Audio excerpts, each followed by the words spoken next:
Sejahtera buat kita semua. Ini ada yang masuk. Oke, continue. Salam untuk semuanya. Pada siang hari ini, saya bersyukur karena kita semua dapat berkumpul dan kita semua saya percaya merupakan anak-anak bangsa yang ingin melihat bangsa Indonesia maju mengikuti perkembangan zaman, bahkan bangsa kita ini akan diperhadapkan dengan kompetisi dunia yang semakin mengecil. Nah, salah satunya hal yang menjadi akar daripada peradaban adalah pendidikan. Jadi melalui pendidikan kita sebetulnya sedang membangun anak-anak bangsa. Nah, pada siang hari ini sungguh menarik karena kita kedatangan atau bisa bersama-sama dengan seorang tokoh nasional yang saya pribadi bersyukur bisa sempat berkenalan. Bukan teman lama, tetapi ya sudah beberapa tahun ya Kang Yudi ya. Nah, tetapi semakin saya membaca, semakin saya mengenal beliau, memang nggak banyak ya, nggak banyak tokoh-tokoh nasional yang masih memiliki prinsip maupun integritas yang jernih, pemikiran yang bersih. Nah, jarang sekali. Jadi kita ini hidup di satu zaman yang sudah mungkin hyper politicized ya, semua segala sesuatunya menjadi bahan politik. Nah, tetapi Kang Yudi ini memiliki akar sejarah pemahaman Pancasila tentunya, dan juga saya percaya beliau adalah orang yang betul-betul mengerti akar daripada bangsa kita. Nah, salah satu buku yang luar biasa yaitu Pendidikan yang Berkebudayaan. Jadi semakin berkembangnya dunia pendidikan, kita harus tahu ini pendidikan macam apa yang perlu kita hadapi ya. Dan siang hari ini saya percaya Kang Yudi akan membawakan materi dan ini akan menjadi harta karun bagi kita semua. Ya, setelah daripada pemaparan Kang Yudi, saya tentunya nanti juga akan menyambung, ingin mengajak kita semua untuk bisa mengenal tentang apa itu Terang Papua dan bagaimana kita bisa melayani Papua lebih lagi. Sebelumnya terima kasih untuk Pak Dekan, rekan-rekan Unipa yang bersama-sama dengan kita semua. Sungguh satu kehormatan, kita teman baru, teman yang masih jarak jauh, tetapi semoga sebentar lagi kita bisa bertemu dan bertatap muka. Terima kasih semuanya. Saya harap kita semua bisa menikmati dan belajar banyak siang hari ini. Saya kembalikan. Ya, baik. Terima kasih kepada Bapak Yasin Wijaya atas sambutan yang diberikan. Baik, Bapak Ibu sekalian, kita beranjak kepada acara berikutnya, yaitu sambutan oleh Dekan Fakultas Keguruan dan Ilmu Pendidikan Universitas Papua, sekaligus membuka kegiatan webinar kita pada sore hari ini kepada Bapak Profesor Dr. Benediktus Tenujaya Messi. Disilahkan. Terima kasih Pak Irfan. Selamat sore bagi Bapak Ibu, rekan-rekan mahasiswa yang ada di Indonesia Timur, dan selamat siang Pak Latif dan Bapak Ibu dari Yayasan Indonesia Sejahtera Barokah yang ada di Indonesia bagian Barat. Assalamualaikum warahmatullahi wabarakatuh. Salam sejahtera untuk kita semua. Salam sehat. Kiranya berkat Tuhan selalu berada pada kita semua. Pertama-tama saya atas nama Universitas Papua, khususnya Fakultas Keguruan dan Ilmu Pendidikan, ingin mengucapkan banyak terima kasih pada pimpinan Yayasan Indonesia Sejahtera Barokah yang sudah memberikan kesempatan kepada kami sebagai mitra. Karena Bapak Ibu, saudara-saudara sekalian, untuk menyelesaikan pendidikan, dimanapun pendidikan itu, apalagi di tanah Papua ini, kami butuh banyak mitra. Kami butuh kerjasama dengan semua pihak. Karena tidak mungkin kami dapat menyelesaikan permasalahan pendidikan yang sangat kompleks. Oleh karena itu, uluran tangan dari Yayasan Indonesia Sejahtera Barokah atau yang kami kenal dengan Terang Papua, kami sangat bersyukur dan berterima kasih Pak. Oleh karena itu, kami menyambut baik kegiatan-kegiatan ini. Mudah-mudahan kegiatan-kegiatan yang akan kita kerjasamakan ini dapat mendukung kurikulum Merdeka Belajar, Kampus Merdeka yang dicanangkan oleh Mas Menteri, yaitu sekarang jadi Menteri Pendidikan, Kebudayaan, Riset, dan Teknologi. Jadi mudah-mudahan banyak hal yang kami sudah bicarakan secara teknis dengan staf Bapak di Manokwari, tapi kita akan bicara lebih banyak, kemudian MOU akan kita buat lagi supaya semua itu ada kredit poinnya, ada nilainya, ada bukti tertulis bahwa kami tidak hanya ngomong-ngomong, tapi kita sudah mencoba untuk melaksanakan yang terbaik. Pak Yudi Latif, terima kasih mau sharing kepada kami tentang pendidikan yang berkebudayaan. Jadi kami harap apa yang bisa kami bantu, mari kita sharing sama-sama. Apa yang bisa kami lakukan dari FKIP Unipa, semoga dapat membantu anak-anak kami untuk menjadi lulusan-lulusan calon-calon guru yang berkebudayaan, calon-calon guru yang mempunyai hati, punya passion benar-benar untuk mau mendidik anak-anak Papua secara khusus dan anak-anak Indonesia secara umumnya. Sekali lagi terima kasih kepada tim Pak WD1 yang saat ini mungkin tidak bisa hadir karena ada kegiatan yang lain. Pak WD2, Pak Irfan, dan Bapak Ibu Ketua Jurusan, para mahasiswa yang lain. Saya ucapkan terima kasih atas teknis pelaksanaan sampai kegiatan webinar ini dapat terlaksana pada sore hari ini. Para anak-anak saya, para mahasiswa, mari dengar bersama, kita belajar bersama untuk tumbuh menjadi generasi-generasi muda harapan bangsa, supaya apa yang nanti kita peroleh dapat maksimal. Akhirnya sekali lagi terima kasih Bapak Ibu dari Yayasan Indonesia Sejahtera Barokah, Pak Yasin dan teman-teman dan tim yang ada di Manokwari. Tidak ada keraguan dari kami untuk mengulurkan tangan untuk bekerja sama. Semoga kita akan menjadi mitra yang baik. Kami akan mensupport sedapat yang kami support, tetapi kita harus mengikuti semua yang ada. Saya kira sekian, dan atas perkenan Tuhan Yang Maha Kuasa, maka saya akan membuka kegiatan ini dengan resmi, dengan mengucapkan puji dan syukur kehadirat Tuhan Yang Maha Kuasa. Pada sore hari ini, kegiatan webinar dengan topik pendidikan yang berkebudayaan yang akan disampaikan oleh Pak Yudi Latif, kerjasama Yayasan Indonesia Sejahtera Barokah dan Fakultas Keguruan dan Ilmu Pendidikan, saya nyatakan dibuka dengan resmi. Tuhan memberkati kita semua. Salam sehat, dan mari kita memberikan semangat untuk kita semua. Waktu saya kembalikan kepada Pak Irfan. Terima kasih. Ya, baik, terima kasih kepada Pak Dekan yang telah memberikan sambutan dan membuka kegiatan webinar kita pada sore hari ini. Baik, Bapak Ibu peserta webinar yang berbahagia, sampailah kita pada acara pokok kegiatan seminar kita, yaitu pemaparan materi oleh pemateri kita yang hebat, Bapak Yudi Latif akan memberikan materi tentang pendidikan yang berkebudayaan. Kepada Bapak Latif, disilahkan. Baik, terima kasih. Yang terhormat Dekan FKIP Universitas Papua, kemudian Ketua Yayasan Indonesia Sejahtera Barokah, Pak Yasin, kemudian para sivitas akademika Unipa, dan seluruh hadirin yang budiman. Salam sejahtera, bahagia, dan damai buat saudara-saudara sekalian. Assalamualaikum warahmatullahi wabarakatuh.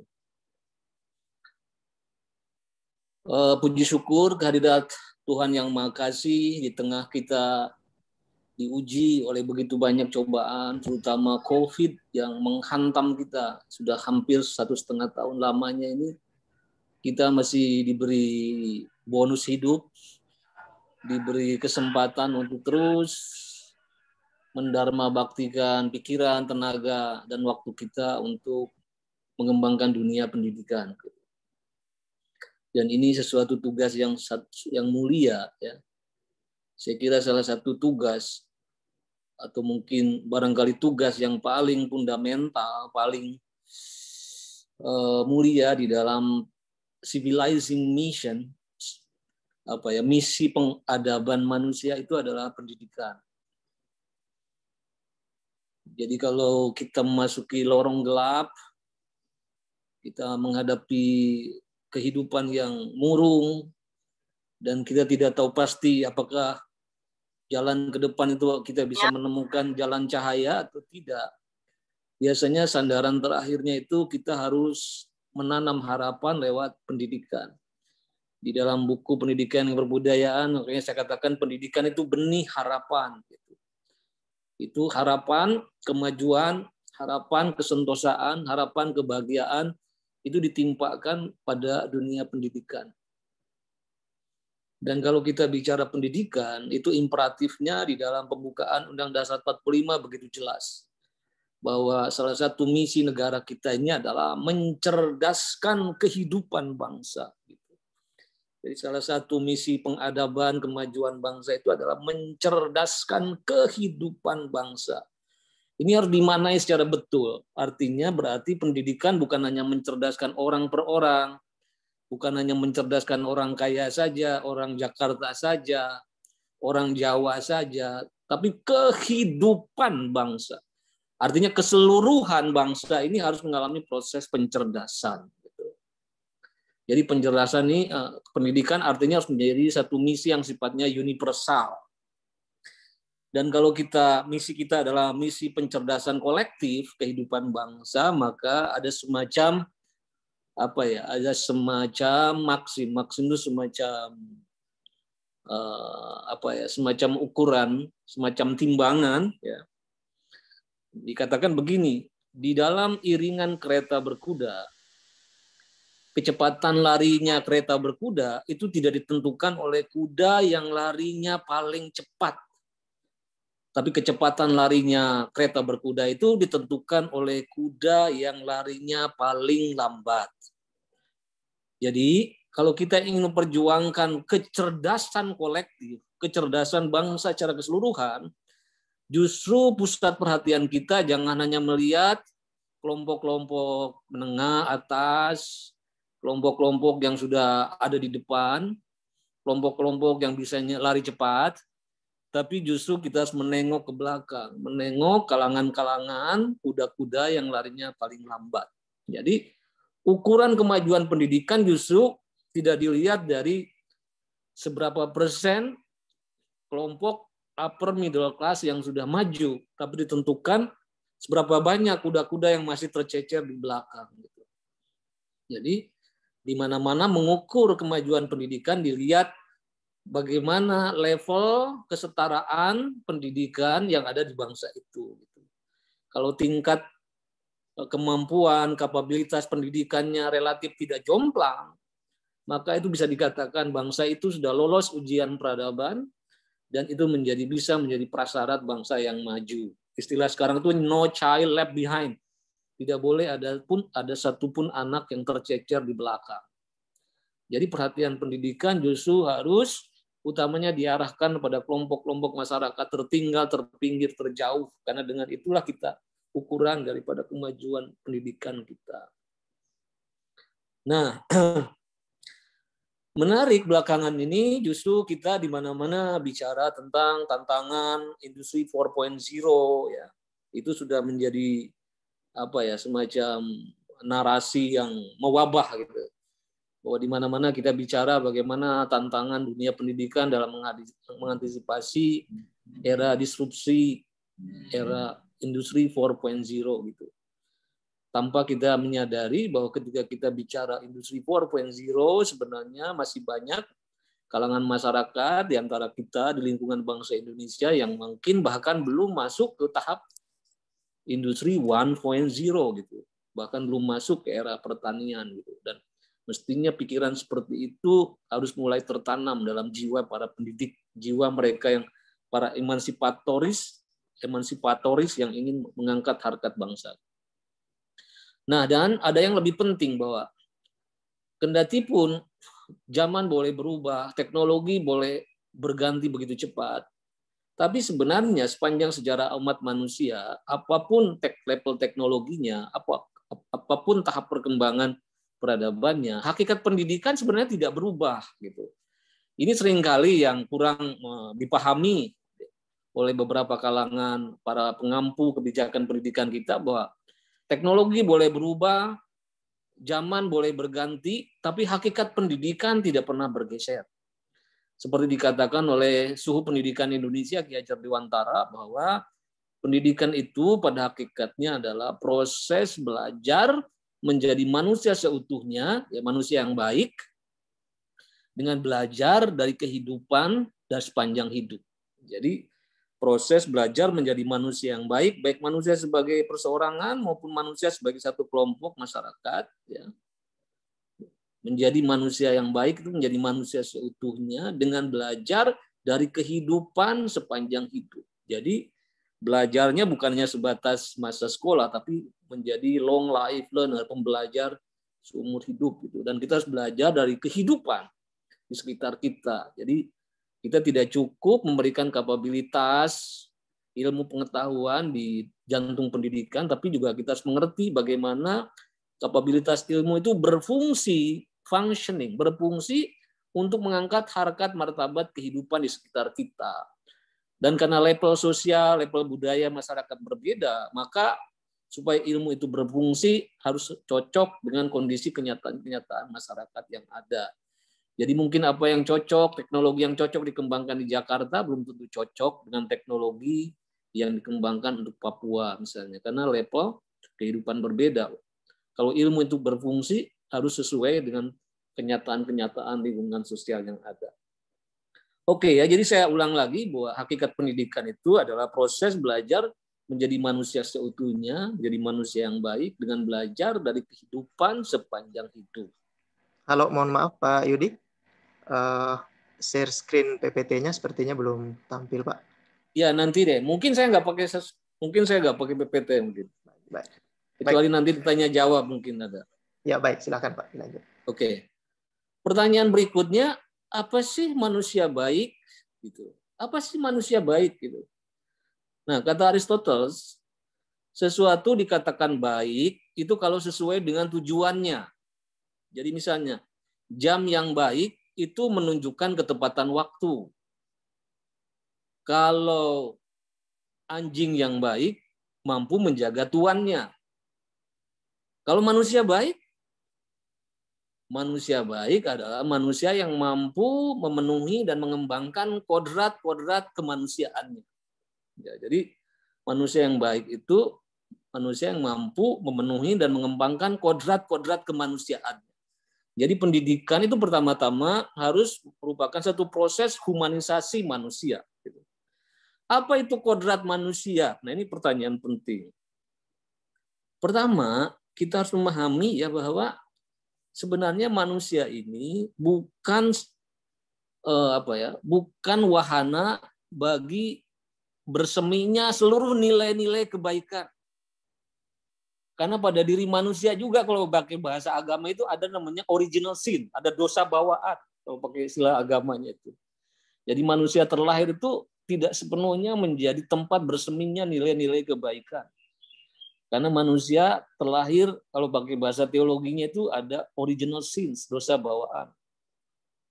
Tapi kalau dengan bahasa sainsnya, sebenarnya pada diri manusia itu memiliki insting kebinatangan.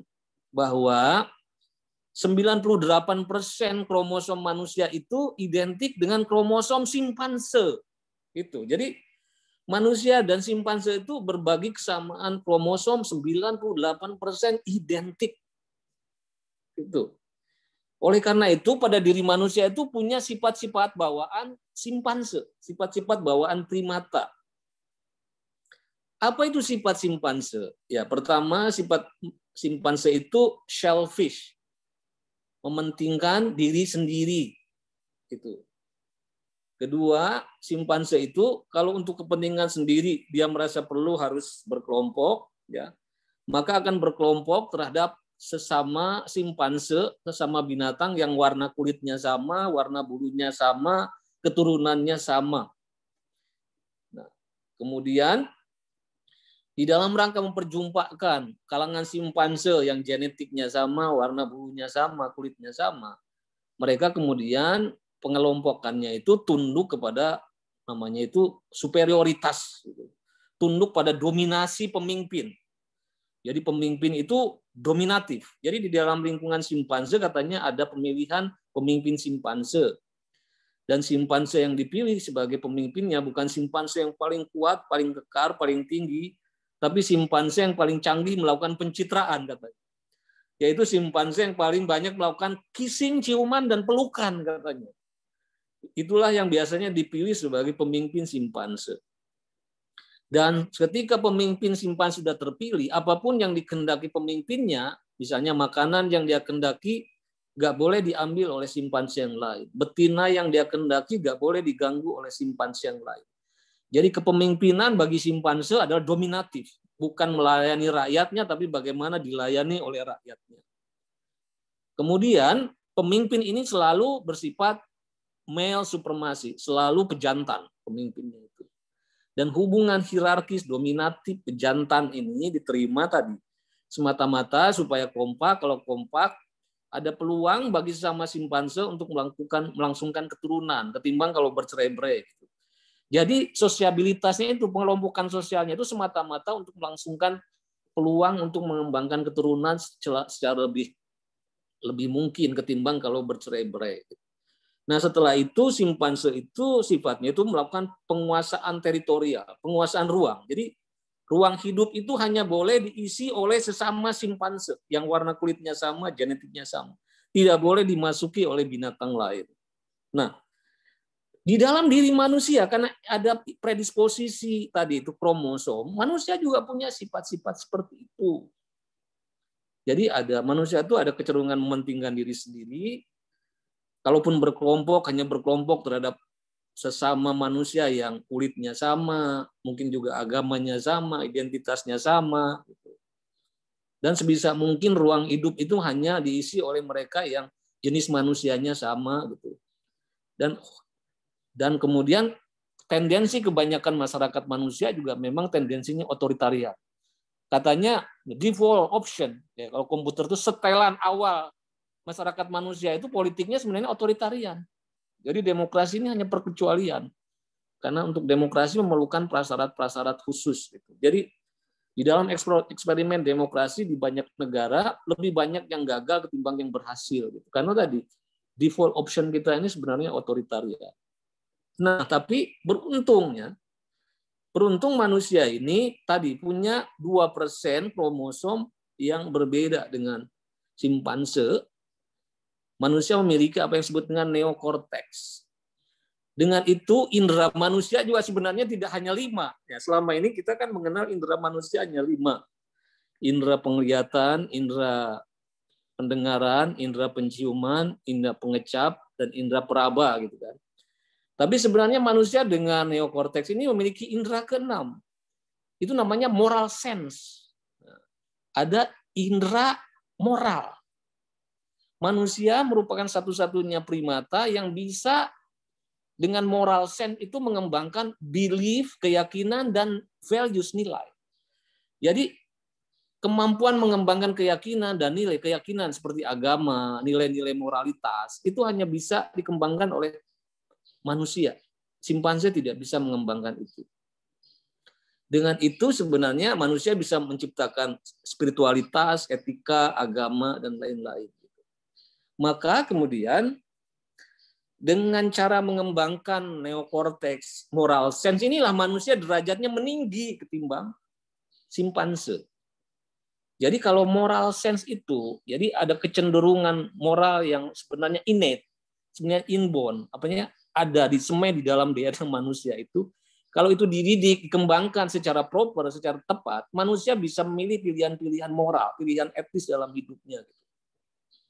Maka tugas pendidikan pertama-tama sebenarnya justru melakukan humanisasi manusia lewat pendidikan nilai. Nah ini gitu.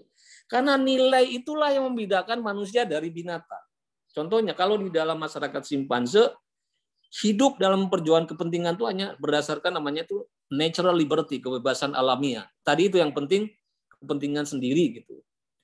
Tapi manusia dengan keyakinan itu bisa mengembangkan pandangan hidup, pandangan dunia. Seperti misalnya pandangan dunia keagamaan atau pandangan dunia Pancasila. Misalnya begini, di dalam pandangan dunia Pancasila misalnya begini, bahwa yang dimaksud saudara itu bukan hanya mereka yang sama agamanya, sama etnisnya. Karena kalau kamu dicubit sakit, maka kamu juga tidak boleh mencubit yang lain. Kalau kamu dicintai itu senang, maka kamu juga harus mencintai yang lain. Dengan begitu kita juga dengan pandangan dunia itu bisa mengembangkan persaudaraan melintasi batas-batas etnis dan agama. Bung Karno mengatakan, aku ingin membangun bangsa, tapi bukan kebangsaan yang tertutup, yang eksklusif, tapi kebangsaan yang menjalin persaudaraan dengan bangsa-bangsa lain. Bahwa manusia apapun etnisnya, apapun warna kulitnya, kalau dibelek kulitnya, darahnya sama merah, tulangnya sama putih, dan untuk itu kita punya asal-usul kemanusiaan yang sama. Gitu. Dan untuk itu kita harus mengembangkan persaudaraan melintasi batas-batas etnis, batas-batas agama. Nah, itu namanya pandangan hidup. Nah, yang lain misalnya, kalau di dalam dunia simpanse asal bisa makan sendiri, dia sudah merasa bahagia. Gitu. Tapi manusia akan bisa bahagia, lebih bahagia kalau bisa berbagi makanan bagi orang lain. Kalau di kalangan simpanse, asal dia bisa survive sendiri, sudah cukup. Tapi nilai agama mengatakan, cintailah sesamamu seperti engkau mencintai dirimu sendiri. Tidak beriman seseorang hingga mencintai sesamanya seperti mencintai dirinya sendiri. Tolonglah orang-orang yang teraniaya, yang tersisihkan di antara kalian. Jadi nilai-nilai kayak agama, nilai-nilai kayak Pancasila itu sebenarnya justru untuk memotong jalur evolusi hewani supaya manusia itu bisa mengembangkan kehidupan yang jauh lebih penuh welas asih, mengembangkan kasih sayang dengan segenap manusia bahkan makhluk yang lain. Oke ya, jadi pertama-tama pendidikan justru adalah usaha untuk melakukan humanisasi manusia, pemanusiaan manusia lewat pendidikan nilai gitu. Kalau pendidikan tidak menanamkan nilai, ya itu seperti kata Aristoteles, mendidik pikiran tanpa mendidik hati bukan pendidikan sama sekali. C.P. Lewis mengatakan, dia mengatakan pendidikan yang cuma mengembangkan ilmu, ya, tanpa mengembangkan nilai, seberapapun dia menjadi makhluk pintar, hanya akan menjadikan iblis yang pintar. Gitu. Nah, sayang selama ini pendidikan nilai itu dalam dunia pendidikan kita sering tidak dijadikan fundamen pendidikan. Pendidikan itu pertama-tama selalu melompat pada explicit knowledge, ya, seperti matematika, fisika, kimia, gitu, seperti itu ya. Kalau pendidikan nilai itu bahkan sering diabaikan, hanya pelengkap penderita dalam dunia pendidikan. Gitu. Padahal pertama-tama pendidikan nilai itu harus merupakan basis dari pendidikan. Oke. Yang kedua, apa yang membedakan manusia dengan binatang? Manusia dengan neokorteksnya itu ya bukan saja tunduk secara instinktif pada apa yang namanya logika alam gitu. Tapi manusia juga bisa merespon tantangan alam ya, dengan mengembangkan ilmu pengetahuan dan teknologi. Gitu. Dengan ilmu pengetahuan dan teknologi, manusia bisa mengatasi rintangan-rintangan alam. Nah, jadi misalnya dulu sebelum ada ilmu pengetahuan teknologi, manusia hanya terkagum-kagum, katanya ada manusia itu masanya sangat terkagum-kagum, bahkan inferior di hadapan singa gitu. Jadi misalnya bagaimana alat pertama kali dibuat, itu justru ketika manusia tidak sanggup bertarung dengan singa, dan sehingga hanya bisa makan sisa-sisa singa, tulang belulang. Jadi alat pertama dibuat itu, manusia menggeprek tulang belulang untuk mendapatkan sumsum. Gitu. Jadi ada masanya dalam sejarah peradaban, manusia itu lebih inferior dari binatang. Dulu kita mengagumi Kijang, gitu, tapi dengan ilmu pengetahuan teknologi, sekarang Toyota Kijang bisa mengalahkan larinya Kijang. Gitu. Dulu kita mengagumi Garuda, sekarang dengan pesawat Garuda itu lebih cepat terbangnya ketimbang Garuda. Gitu. Jadi dulu kita sangat terkagum-kagum dengan indera penciuman lebah atau anjing gitu. Sekarang kita dengan teknologi ini bisa melakukan Zoom meeting dari Papua sampai Jakarta. Jadi teknologi membuat manusia lebih gerak meninggi dari binatang. Ilmu pengetahuan teknologi membuat kita ini bisa mengatasi kendala-kendala alam. Dengan begitu kita bisa memodifikasi alam untuk kehidupan yang bisa lebih meringankan beban derita manusia. Oke ya. Jadi singkat kata, ya, pendidikan itu tak lain tak bukan, ya, proses pemanusiaan manusia, proses menjadi manusia seutuhnya dengan melakukan proses pembudayaan, gitu, ya. Jadi proses pembudayaan itu artinya pembudayaan kan ada sistem nilai, sistem pengetahuan, sistem tindakan. Gitu. Maka benar kata Ki Hajar Dewantara, manusia itu kalau tadi binatang kan hanya nature, tapi manusia bisa mengembangkan nurture, kebudayaan. Esensi kebudayaan itu sistem nilai, sistem pengetahuan, dan sistem tindakan yang beradab. Gitu. Maka dari itu Ki Hajar mengatakan, kalau hakikat pendidikan adalah proses pemanusiaan manusia, dan proses pemanusiaan manusia berarti satu proses pembudayaan, bentuk menanamkan sistem nilai, sistem pengetahuan, dan sistem tindakan etis itu, maka dia bilang kata kunci dari pendidikan itu sebenarnya pendidikan yang berkebudayaan. Ya, jadi kata kunci dari pendidikan itu dibilang adalah pendidikan budi pekerti. Ya. Jadi kalau yang kita maksud pembudayaan itu proses kemanusiaan, dan proses kemanusiaan itu ada proses kebudayaan, maka dia bilang inti pendidikan itu pendidikan budi pekerti. Nah, pengertian budi pekerti menurut Ki Hajar ini lebih luas ketimbang apa yang kita mengerti hari ini. Kalau sekarang kita memahami budi pekerti kan semacam sopan santun saja. Tapi dalam konsepsi Ki Hajar, budi pekerti itu kandungannya luas. Dia mengatakan budi itu adalah pikiran, perasaan, dan kemauan. Jadi budi itu ya budaya itu sendiri. Budi itu perpaduan dari pikiran, perasaan, dan kemauan. Jadi aspek batin. Sedangkan pekerti dia bilang adalah tenaga, daya, atau aspek lahir. Gitu. Jadi budi pekerti adalah satu proses penyatuan daya pikir, daya rasa, daya kemauan, dengan kekuatan tenaga, kekuatan lahir yang dapat melahirkan proses penciptaan dan perbuatan yang baik, benar, dan indah. Gitu. Itu yang disebut dengan budi pekerti ya. Jadi budi pekerti dalam pengertian Ki Hajar bukan hanya pendidikan sopan santun, sekali lagi. Budi pekerti itu budi artinya pikiran, perasaan, dan kemauan, aspek batin, cipta, rasa, dan karsa. Sedangkan pekerti tenaga atau aspek lahir, raga gitu. Jadi budi pekerti itu perpaduan kekuatan jiwa dan kekuatan raga yang bisa melahirkan perbuatan dan penciptaan yang baik, benar, dan indah. Ya, dengan kata lain, pendidikan budi pekerti itu adalah pendidikan berkebudayaan. Nah, oleh karena itu menarik ya, dulu ketika kita merumuskan Undang Dasar 45, dulu sebenarnya pasal kebudayaan, pasal 32 itu urutannya bukan di pasal 3 tapi bukan di pasal 32 tapi di pasal 35 bersama dengan bahasa daerah. Tapi kata Bung Hatta, dekatkan dengan pendidikan, dia bilang. Kalau pendidikan pasal 31, jadikan kebudayaan pasal 32. Kenapa? Kata Bung Hatta, ya sebenarnya pendidikan dan kebudayaan itu ibarat dua sisi dari keping uang yang sama. Lalu dia mengatakan, apa yang diajarkan dalam pendidikan adalah kebudayaan.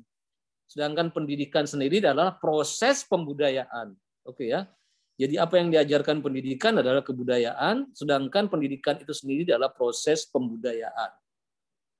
Itu sebabnya kenapa dulu kita juga memiliki kementerian namanya Kementerian Pendidikan dan Kebudayaan. Gitu. Itu harus ditarik dalam satu tarikan nafas. Ya. Jadi bukan saja pendidikan itu hanya satu kedirjenan sebenarnya, tapi seluruh proses belajar mengajar itu hendaknya merupakan proses pembudayaan. Nah, kalau pendidikan sebagai proses pembudayaan, maka apa yang harus diajarkan? Apa yang harus dikembangkan dalam dunia pendidikan? Pertama adalah olah pikir.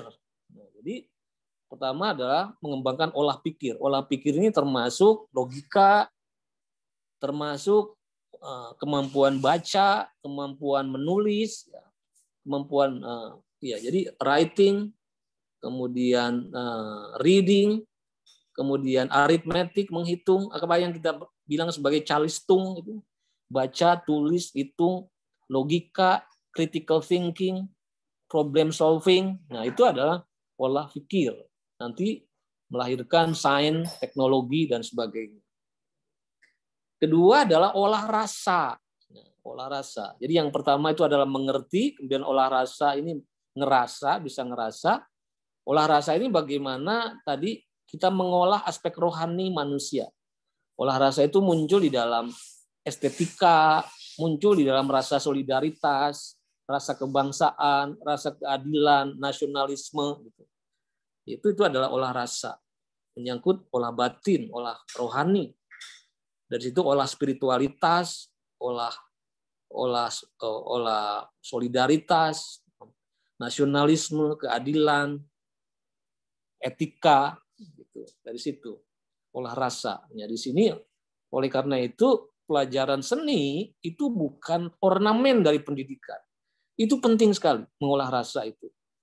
Nah, menarik sekarang ya di Cina ya. Repelita Cina itu sekarang menekankan Cina ini tadi ingin mengembangkan model pembangunan khas Cina dengan berbasis inovasi teknologi tapi berbasis penguatan budaya. 10% dari GDP Cina sekarang dipakai untuk mengembangkan sarana prasarana seni seperti galeri, ruang-ruang pertunjukan, dan juga memasukkan mata kuliah, mata pelajaran seni di semua jantung kurikulum dalam rangka mengolah rasa itu. Berikutnya adalah olah karsa. Olah karsa ini olah kreatif, olah kemauan. Manusia harus dikembangkan imajinasinya, harus dikembangkan kemampuan kreatifnya, kemampuan yang manusia bisa punya visi, punya imajinasi, punya kreativitas. Itu kemauan yang nanti bisa mengembangkan seluruh potensi-potensi insaninya. Itu olah karsa, olah kreatif, olah kehendak, olah imajinatif ya. Seperti misalnya kalau sekarang apalagi di zaman milenial ini penting sekali misalnya bagaimana anak-anak ini diajarkan misalnya science fiction, film-film sains ya seperti Star Wars. Tapi juga science fiction lokal seperti Gatot Kaca, seperti juga kasus-kasus legenda-legenda lokal. Itu kan imajinatif itu. Jadi mitologi-mitologi lokal itu juga sarana kita belajar imajinasi gitu. Jadi sebenarnya ketika dunia barat mulai mengembangkan kayak film-film magic reality seperti Harry Potter dan lain-lain, sebenarnya kan kita punya juga kisah-kisah legenda-legenda yang memperlihatkan ya sebenarnya mitologis itu. Wah, di Papua banyak sekali. Tapi itu sebenarnya mengembangkan imajinasi manusia, termasuk totem-totem Papua itu sebenarnya itu hasil dari satu kemampuan imajinatif yang luar biasa gitu. Ya. Apa yang dikembangkan di suku Asmat itu adalah satu mitologis yang mengolah kreatif gitu, yang luar biasa. Jadi sebenarnya kita tidak perlu selalu berkiblat ke barat untuk mengolah bagaimana supaya anak-anak itu bisa mengembangkan olah kreatif, bisa dilihat dari totem-totem, dari karya-karya legenda-legenda lokal, dan itu kemudian kalau dengan teknologi baru bisa dikembangkan dalam bentuk ekspresi baru gitu. Sehingga kita juga bisa mempengaruhi science fiction dunia.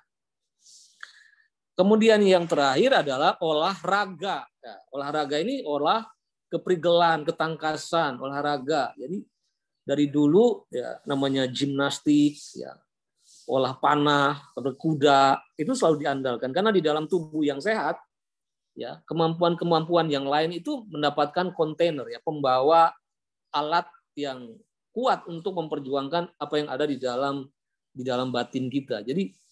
Jadi raga ini penting karena kalau raga kita tidak sehat, tidak tangkas, itu olah batin itu tidak menemukan semacam kendaraannya untuk bisa menjelma di dalam satu kenyataan. Makanya olahraga juga sesuatu yang penting, bukan saja olahraga yang dalam bentuk pertandingan sport ya, tapi kalau dalam Ki Hajar termasuk olahraga ini juga permainan. Jadi kita ini mulai main congklak, sondah, itu olahraga, tapi anak-anak tidak merasa itu sebagai suatu beban karena itu olahraganya lewat permainan. Ya. Jadi hebatnya permainan Indonesia ini bisa menyatukan antara manusia sebagai homo ludens, makhluk bermain, tapi sekaligus juga untuk kesehatan jasmani juga. Indonesia memiliki ratusan permainan yang itu kalau dikembangkan selain fun, anak-anak juga suka, tapi juga itu membentuk keprigelan, ya, ketangkasan. Nah, jadi jadi sekali lagi sepanjang sejarah hayat manusia, hakikat pendidikan tuh sama seperti itu gitu. Jadi tidak berarti kalau kita memasuki industri 4.0 hal-hal yang fundamental itu kita abaikan. Cuma memang dalam cara mengaktualisasikan dirinya kita harus selalu improve sesuai dengan tingkat perkembangan zaman, tingkat perkembangan teknologi. Misalnya, saya ingin ngasih contoh, di masa di mana sekarang kita sudah terbiasa dengan digital teknologi, belajar jarak jauh, maka pembelajaran juga bisa mengambil metodologi yang sangat berbeda dari cara belajar lama. Contohnya misalnya kalau dulu yang diajarkan di ruang kelas itu biasanya aspek-aspek yang sifatnya teoritik. Sedangkan aspek praktis itu biasanya dijadikan pekerjaan rumah. Jadi hal-hal praktis, kolaboratif biasanya dijadikan pekerjaan rumah. Yang teoritik diberikan di ruang kelas. Tapi sekarang dengan adanya teknologi jarak jauh, orang bisa belajar seperti ini lewat digital. Justru sebaliknya, hal-hal yang sifatnya teoritik bisa diberikan di luar kelas. Jadi lewat internet, bisa lewat Zoom. Nah, sebaliknya hal-hal yang mestinya praktis, kolaboratif, justru diajarkan di ruang kelas. Jadi ruang kelas itu justru menjadi arena di mana anak-anak yang tadinya sudah menjadi atomistik, individualistik karena jarak jauh sendirian, justru supaya menjadi manusia yang benar, manusia yang sosial, dia harus melalui pembelajaran, interaksi dengan yang lain di dalam bentuk kolaborasi, dalam bentuk kerjasama, mengenal yang berbeda, bekerja sama menyelesaikan proyek-proyek perubahan. Itu yang disebut dengan flip classroom. Jadi kelas itu mengalami pembalikan. Jadi dulu hal-hal yang secara konvensional teoritik di dalam kelas justru sekarang dibalik. Yang teoritik bisa jarak jauh, bisa tidak di ruang kelas, tapi yang praktis, kolaboratif, membentuk anak-anak menjadi satu manusia sosial, bisa mengenali perbedaan, bekerja sama di dalam keragaman manusia, itu penting. Karena ternyata manusia ini kan tadi tidak bisa hanya melulu menjadi abstrak, manusia abstrak. Manusia itu perlu mengalami hidup konkret, apalagi kemampuan anak-anak didik sekarang untuk mengecek realitas langsung itu sudah semakin sulit. Kebanyakan kita ini hanya memahami realitas itu dari media. Oleh karena itu seringkali distortif, karena kita tidak feel, tidak merasakan denyut nadi, degup jantung, perasaan orang, kepedihan orang itu tidak bisa merasakan, sehingga empati kita menjadi kurang terasa.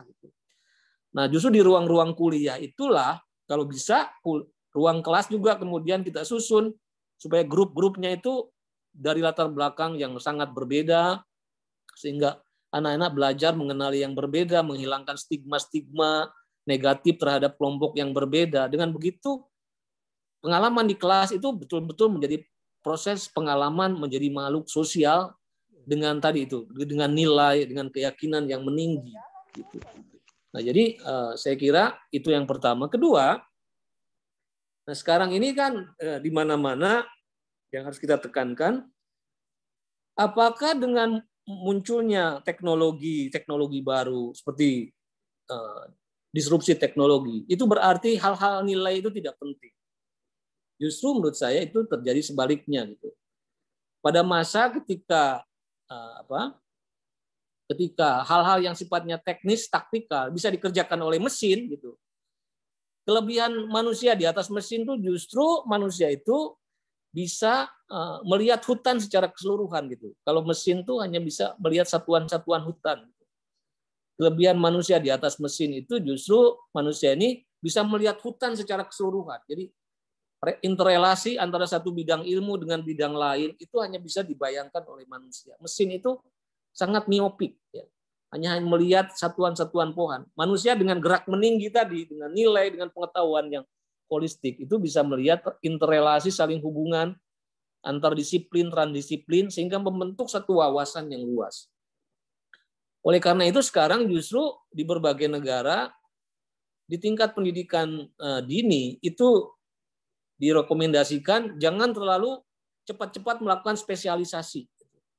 Spesialisasi itu hanya nanti di universitas saja.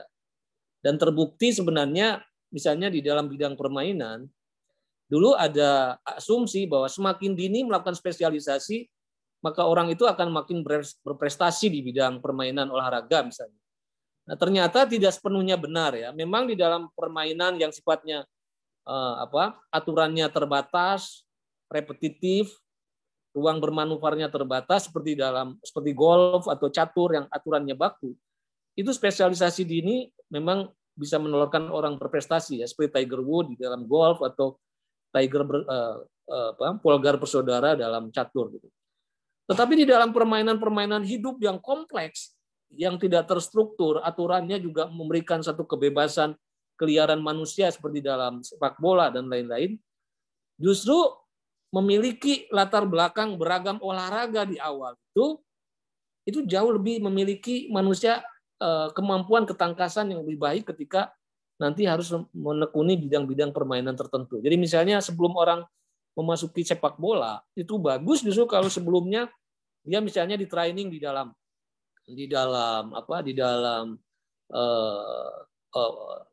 lari gitu, di dalam berbagai bentuk atletik ya dan lain-lain, sehingga ketika dia masuk olahraga itu berbagai ketangkasan gerak tubuhnya itu sudah bagus. Bahkan senam itu bisa, salsa itu bisa jadi basis, tarian-tarian flamenco kalau di Amerika Latin itu basis ketika sebelum orang memasuki tenis gitu, sebelum masuki sepak bola gitu. Intinya adalah kita di tingkat awal itu harus membekali manusia wawasan yang lebih generik, holistik, baru makin tinggi, makin mengarah kepada spesialisasi. Itu yang pertama. Kedua, di masa ketika lewat artificial intelligence, big data, dan connectivity, di mana disrupsi menjadi normalitas, ya, justru hal-hal yang tidak bisa digitalisasi itu semakin penting. Gitu. Jadi ketika hal-hal yang teknis itu bisa didigitalisasi, hal-hal yang tidak bisa didigitalisasi semakin penting. Apa hal yang tidak bisa digitalisasi? Tadi hal-hal yang sepenuhnya merupakan hakikat manusia, yaitu imajinasi, creativity, etika, nilai, itu justru menjadi sangat penting. Karena dengan teknologi yang semakin berkembang, justru teknologi kan tidak selalu mendatangkan hal-hal yang positif bagi peradaban. Setiap temuan teknologi selalu punya dampak negatifnya. Nah, supaya temuan teknologi itu tidak membawa dampak destruktif bagi kemanusiaan, maka nilai itu menjadi sangat penting. Singkat kata, saya ingin mengatakan, menutup presentasi ini sebelum tanya jawab. Jadi kira-kira tadi, kalau pendidikan itu benih harapan, proses pendidikan yang dikehendaki itu seperti proses menanam pohon gitu. Dan pohon ideal yang kita kehendaki itu pertama pohon yang akarnya menghunjam dalam. Batang pengetahuannya tinggi menjulang. Cabang dan rantingnya terjurai rapi. Gitu. Kemudian daunnya rindang. Kemudian buahnya bernas. Gitu. Nah, akar tunjangnya ini disebut dengan nilai karakter. Gitu. Jadi kita harus perkuat dulu akar nilai karakter. Karena kalau akar nilai tidak kuat, itu pohon makin tinggi, makin mudah diterjang angin, dirobohkan angin. Jadi kaki nilai akarnya itu yang membuat dia menjadi manusia, seutuhnya itu harus diperkuat. Nah, disinilah pendidikan nilai semacam, baik itu nilai-nilai spiritualitas, nilai-nilai kewargaan, Pancasila, kearifan-kearifan lokal, itu penting. Terutama makin awal makin bagus. Batang yang tinggi ini yang disebut dengan wawasan pengetahuan yang tinggi. Jadi hanya dengan wawasan pengetahuan yang tinggi kita bisa berempati, bisa mengerti perasaan orang lain, bisa memahami pendapat orang lain. Katanya orang itu cenderung menyalahkan sesuatu yang tidak diketahuinya. Nah, untuk pengetahuan tinggi ini kita perlu basis literasi dan menjadikan minat baca sebagai budaya gitu. Ini kita memprihatinkan ya. Jadi sebenarnya apa yang disebut dengan radikalisme itu bukan semata-mata pengaruh paham keagamaan, tapi pengaruh ceteknya daya baca gitu. Kalau orang daya bacanya cetek, maka tidak akan memahami pikiran yang lain gitu. Nah, Indonesia ini dalam hal penggunaan sosmednya, apalagi Facebook, itu nomor 3 terintens di dunia gitu. Tapi minat bacanya dari 72 negara kita nomor 71 gitu. Hanya satu tingkat di atas Botswana gitu. Jadi kita mengadopsi high tech kayak digital teknologi, sosmed, tapi kemudian yang kita kembangkan low touch gitu. Budaya rendah, minat baca rendah. Jadi kalau pengetahuan tidak tinggi itu yang membuat kita eker-ekeran gitu. Saling menyalahkan satu sama lain seperti orang-orang yang buta meraba-raba gajah. Tergantung siapa yang menyentuh kuping, dia kekeh mengatakan gajah itu ya kuping gitu.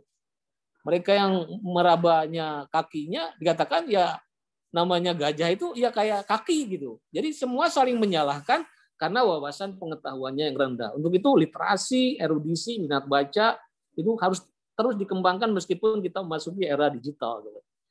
Nah, cabang dan rantingnya ini kemampuan skill, kemampuan tata kelola, kemampuan membuat alat-alat teknologi, sarana prasarana, dan cara kita membangun organisasi-organisasi kemasyarakatan. Ini penting, tata kelola.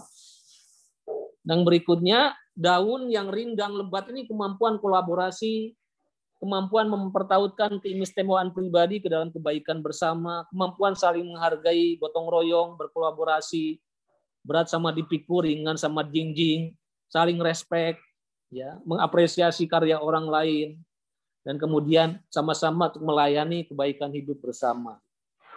Sedangkan buahnya yang ranum itu adalah kreativitas dan inovasi. Ya. Kreativitas budaya, kreativitas inovasi yang melahirkan teknologi baru, ilmu-ilmu baru, alat-alat baru demi kemajuan dan kesejahteraan hidup kita bersama. Jadi kurang lebih itulah hakikat pendidikan yang harus terus kita kembangkan di jantung pendidikan kita. Mungkin kita bisa lanjutkan di dalam diskusi. Terima kasih. Salam sejahtera buat saudara sekalian. Assalamualaikum warahmatullahi wabarakatuh. Waalaikumsalam warahmatullahi wabarakatuh. Kita beri aplaus kepada pemateri kita. Ya, baik. Luar biasa sekali yang disampaikan tadi oleh Bapak Yudi Latif. Kita beruntung sekali, Bapak Ibu. Sore hari ini kita mendapatkan banyak sekali ilmu dari beliau. Kita ketahui bahwa beliau ini memiliki banyak sekali ya penghargaan, termasuk beberapa buku yang ditulis oleh beliau dinobatkan sebagai salah satu dari 44 buku yang membawa perubahan dan mengubah Indonesia. Beserta beliau juga menjadi kepala unit kerja Presiden Pembinaan Ideologi Pancasila pada tahun 2017 dan menjadi pembicara dari berbagai universitas sebagai dosen tamu. Baik, Bapak Ibu peserta sekalian, saya rasa ya menarik sekali apa yang disampaikan. Silahkan kepada peserta jika ingin bertanya. Ya, saya kira ini kesempatan yang baik sekali untuk kita belajar ya bersama. Silakan. Ya. Silakan peserta yang ingin bertanya bisa raise hand atau menulis secara langsung di kolom komentar. Silakan. Kita batasi dulu 3 penanya ya di sesi pertama.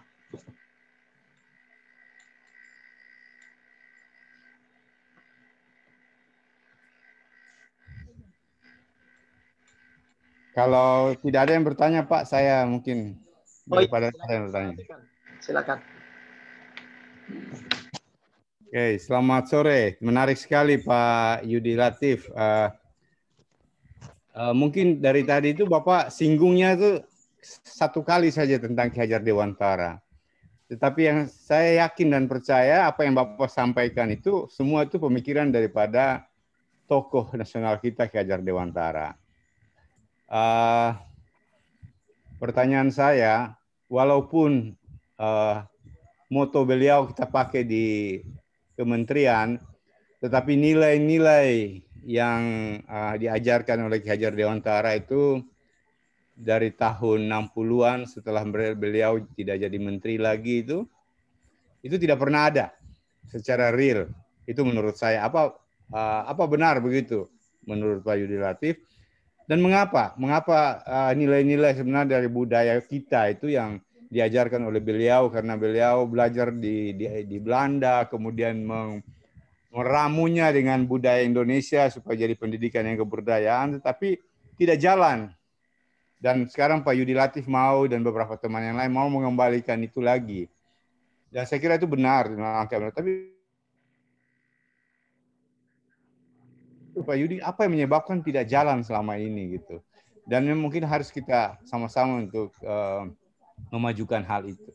Mungkin itu pertanyaan saya. Mohon maaf, Pak. Baik.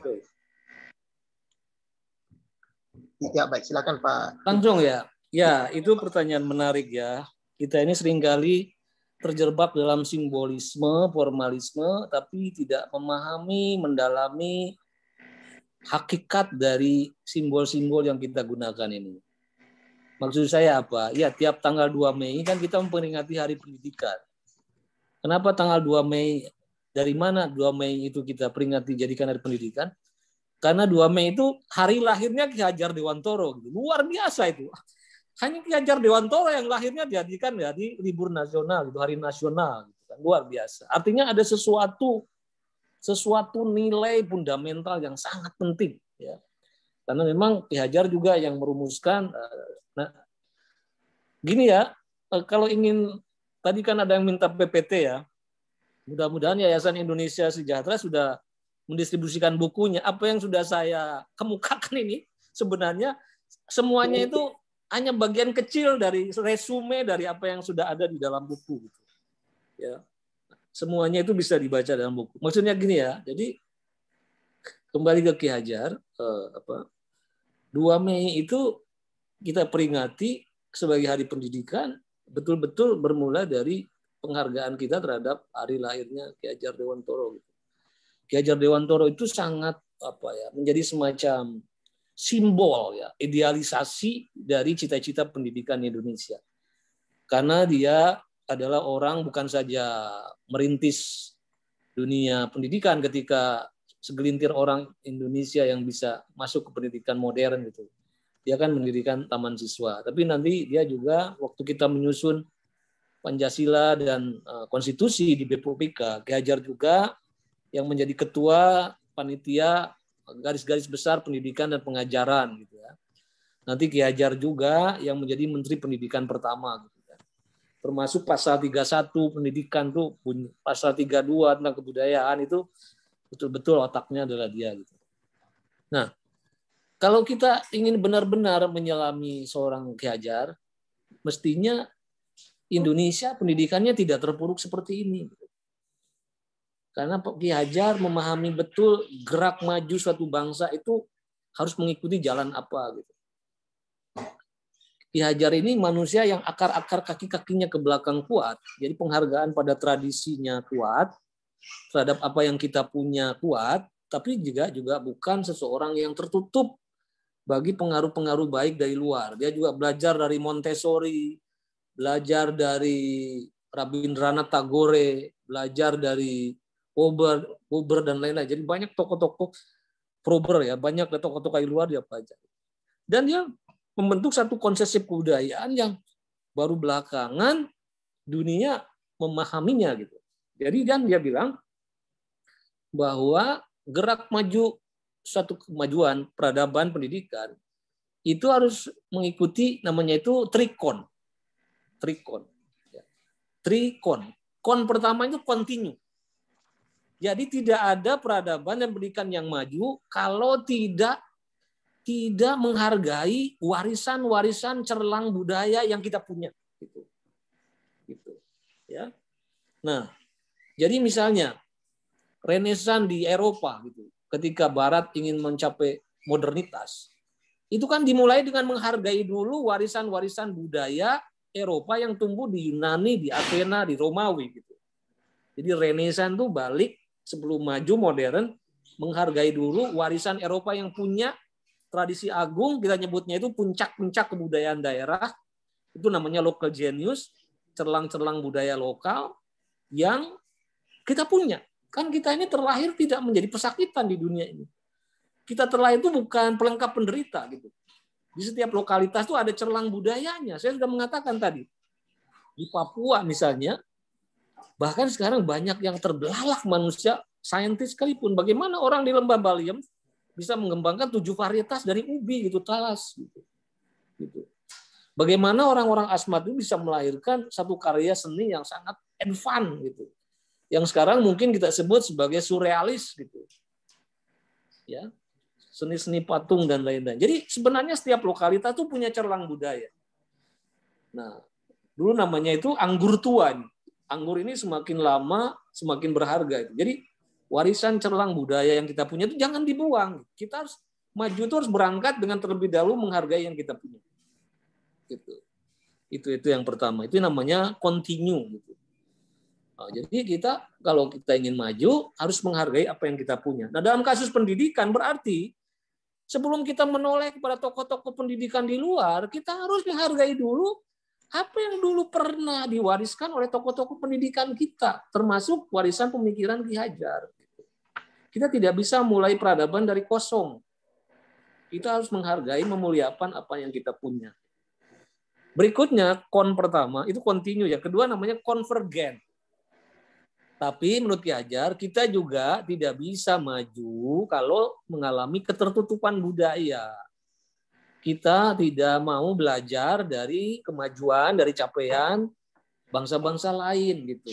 Jadi kita juga harus konvergen, terhubung dengan pemikiran-pemikiran semesta, terhubung dengan aliran-aliran kebudayaan yang berkembang di dunia, terhubung dengan Hollywood, terhubung dengan Bollywood, terhubung dengan kungfu, terhubung dengan semua kemajuan bangsa-bangsa lain, supaya kita bisa mengambil unsur-unsur dari luar, unsur-unsur positif yang dari luar yang bisa memperkaya khasanah budaya kita. Nah, dalam hal itu tadi Ki Hajar mencontohkan sendiri. Di satu sisi dia menghargai tradisi pawiyatan, tradisi pesantren, tradisi mandala-mandala lokal. Tapi saat yang sama dia terbuka, konvergen terhadap pemikiran-pemikiran tokoh-tokoh pendidikan pembebasan, ya Montessori dan lain-lain itu, yang muncul istilah pendidikan merdeka gitu. Sebenarnya itu dari Ki Hajar gitu. Cuma kalau Ki Hajar kan sebelum merdeka belajar itu manusia harus sebelum merdeka belajar itu dia bilang orang harus belajar merdeka dulu gitu. Orang nggak bisa merdeka belajar tanpa belajar merdeka dulu. Maksudnya apa? Kalau kita ingin merdeka belajar maka kita harus belajar merdeka. Nah, jadi problematiknya kan orang Indonesia ini kata Bung Karno akibat penjajahan yang begitu lama, pengaruh-pengaruh feodalisme yang begitu lama, itu seringkali pertama kurang mengenal diri, kurang menghargai diri, kurang percaya diri, kurang pendirian, kurang kemandirian, kurang berkepribadian. Itu masalahnya. Itu yang disebut dengan minderwaardigheid kompleks. Kita punya banyak hal warisan masa lalu, tapi kita tuh tidak kenal diri, kurang menghargai diri, lemah pendirian, lemah kemandirian, lemah kepribadian. Akibatnya dia bilang suka terpukau pada gebiar lahir, emas sepuhan, terpukau pada apapun yang asal datang dari luar gitu. Dan kemudian suka eker-ekeran mempertentangkan hal yang remeh-temeh, senang melihat sesama susah, susah melihat sesama senang. Lalu dia katakan dengan mental seperti itu dua kemungkinannya. Pertama kita ini jadi apa yang disebut dengan konformis. Jadi ngikutin aja apa yang bangsa lain lakukan. Jadi kalau di luar lagi tren K-pop, kita ikut K-pop gitu. Konformis. Atau kemudian tunduk saja apa yang dimaui oleh orang yang kuat atau bangsa yang kuat. Itu melahirkan mentalitas otoritarian gitu. Jadi kita begitu mudah ditundukkan pada kehendak orang kuat atau tokoh kuat gitu. Karena lemahnya pendirian, lemahnya kepribadian, lemahnya percaya diri itu. Nah, jadi makanya dia bilang sebelum kita merdeka belajar, kita harus belajar merdeka. Belajar menumbuhkan bagaimana siswa ini menghargai dirinya. Maka dia katakan pendidikan bukan menabur benih pada dirimu, tapi pendidikan adalah mengembangkan, menumbuhkan benih-benih yang ada pada dirimu. Jadi kita harus, anak pendidik itu seperti bidan yang membantu kelahiran. Ya, setiap orang dia bilang punya bawaan kodrat. Tidak ada manusia yang terlahir dengan sia-sia. Setiap orang punya kecerdasannya masing-masing. Ya, tidak ada manusia yang terkutuk Tuhan lahir masyarakat tertentu pinter, masyarakat lain untuk bodoh. Enggak ada. Setiap manusia punya bawaan-bawaan kodrat. Ada yang punya kecerdasan matematika, kecerdasan musik, kecerdasan verbal, kecerdasan kinestetik, dan lain-lain. Nah, manusia harus mengenali bawaan kodratnya. Dengan itu kemudian kalau itu kita tumbuhkan, itu membangun rasa merdeka. Gitu. Jadi harus sebelum merdeka belajar, orang harus belajar merdeka. Dan belajar merdeka tumbuh kalau kita yakinkan anak didik bahwa kamu tercipta itu tidak sia-sia. Kamu punya bawaan keistimewaan, dan pendidikan adalah menumbuhkan bawaan-bawaan keistimewaan itu. Maka jangan menakar kecerdasan seseorang dengan intelijensia orang lain. Saya ini alhamdulillah sekarang saya punya anak 4. Tiap anak itu punya passion, punya jenis kecerdasannya masing-masing. Dan bagi saya orang yang cerdas matematika diperlakukan sama dengan anak saya yang kecerdasannya ke musik, gitu, sama. Gitu, ya. Jadi saya tidak percaya bahwa ada kelompok masyarakat di Indonesia yang terlahir hanya untuk bodoh. Enggak. Pendidikan itulah yang membantu potensi-potensi itu untuk berkembang. Jadi sebelum merdeka belajar, orang harus belajar merdeka, menghargai dirinya, menghargai kemampuannya, dan pendidikan harus menumbuhkan itu. Oke, jadi pertama tadi continue, kedua konvergen, nah dan yang terakhir demi namanya konsentris, demi berpadunya antara kita ikut mengikuti perkembangan peradaban dunia tanpa tercerabut dari akar-akar kita, itu sebutan konsentris. Dari jalan kemajuan itu akhirnya memadukan antara warisan-warisan budaya lokal yang luhur ditambah pengaruh-pengaruh pemikiran peradaban dari luar, membentuk satu titik konsentris yang membuat kita ini akar kita kuat, tapi juga pucuk-pucuk pohon kita bisa menjulang jauh, gitu, menjangkau temuan bangsa-bangsa lain. Nah, kalau kita lihat ke pendidikan, itu kita lihat apa sih kelemahan dunia pendidikan kita? Pertama itu tadi, kita kurang kepercayaan diri untuk merawat apa yang kita punya. Gitu. Setiap rejim berganti, warisan dari masa lalunya kita enyahkan. Gitu. Padahal kita ini punya warisan tradisi pendidikan yang luar biasa, yaitu tradisi pendidikan Belanda. Belanda itu memang mengembangkan pendidikan diskriminatif, tapi tidak semuanya buruk. Nah ini, tidak semua hal buruk. Ada hal baik, yaitu Belanda ini sampai sekarang di Eropa termasuk negara dengan sistem pendidikan yang sangat maju. Di Belanda itu kebetulan kan antara komposisi Katolik dengan Kristennya itu relatif seimbang gitu. Dan sejak awal rejim pendidikan itu memberi semacam keluasaan kepada warganya untuk milih apakah mau masuk sekolah publik, mau sekolah Katolik, atau mau sekolah Kristen. Dan mereka yang masuk ke sekolah apapun sama-sama diberikan perlakuan yang sama oleh negara. Maka terjadilah proses kontestasi yang sehat antara 3 penyedia pendidikan itu. Lembaga pendidikan publiknya bagus, lembaga swastanya juga bagus, dan orang mau masuk sekolah apapun sama-sama mendapatkan perlakuan subsidi yang sama dari negara. Dan kemudian karena providernya itu ada kompetisi yang sehat, maka kemudian dari kompetisi yang sehat itu melahirkan satu sistem pendidikan yang maju. Makanya dulu kan, nah ini karena ini di FKIP ya, kita mewarisi tradisi pendidikan yang Belanda yang bagus, di Eropa juga sangat terkenal sampai hari ini, dan institusi pendidikan publik pertama yang diperkenalkan oleh rejim kolonial itu sekolah keguruan, namanya Quack School gitu. Jadi sekolah guru itu sekolah pertama yang diajarkan Belanda di Indonesia yang paling lama mengalami proses pendidikan keguruan yang maju gitu. Kita itu mewarisi sekolah keguruan yang advance.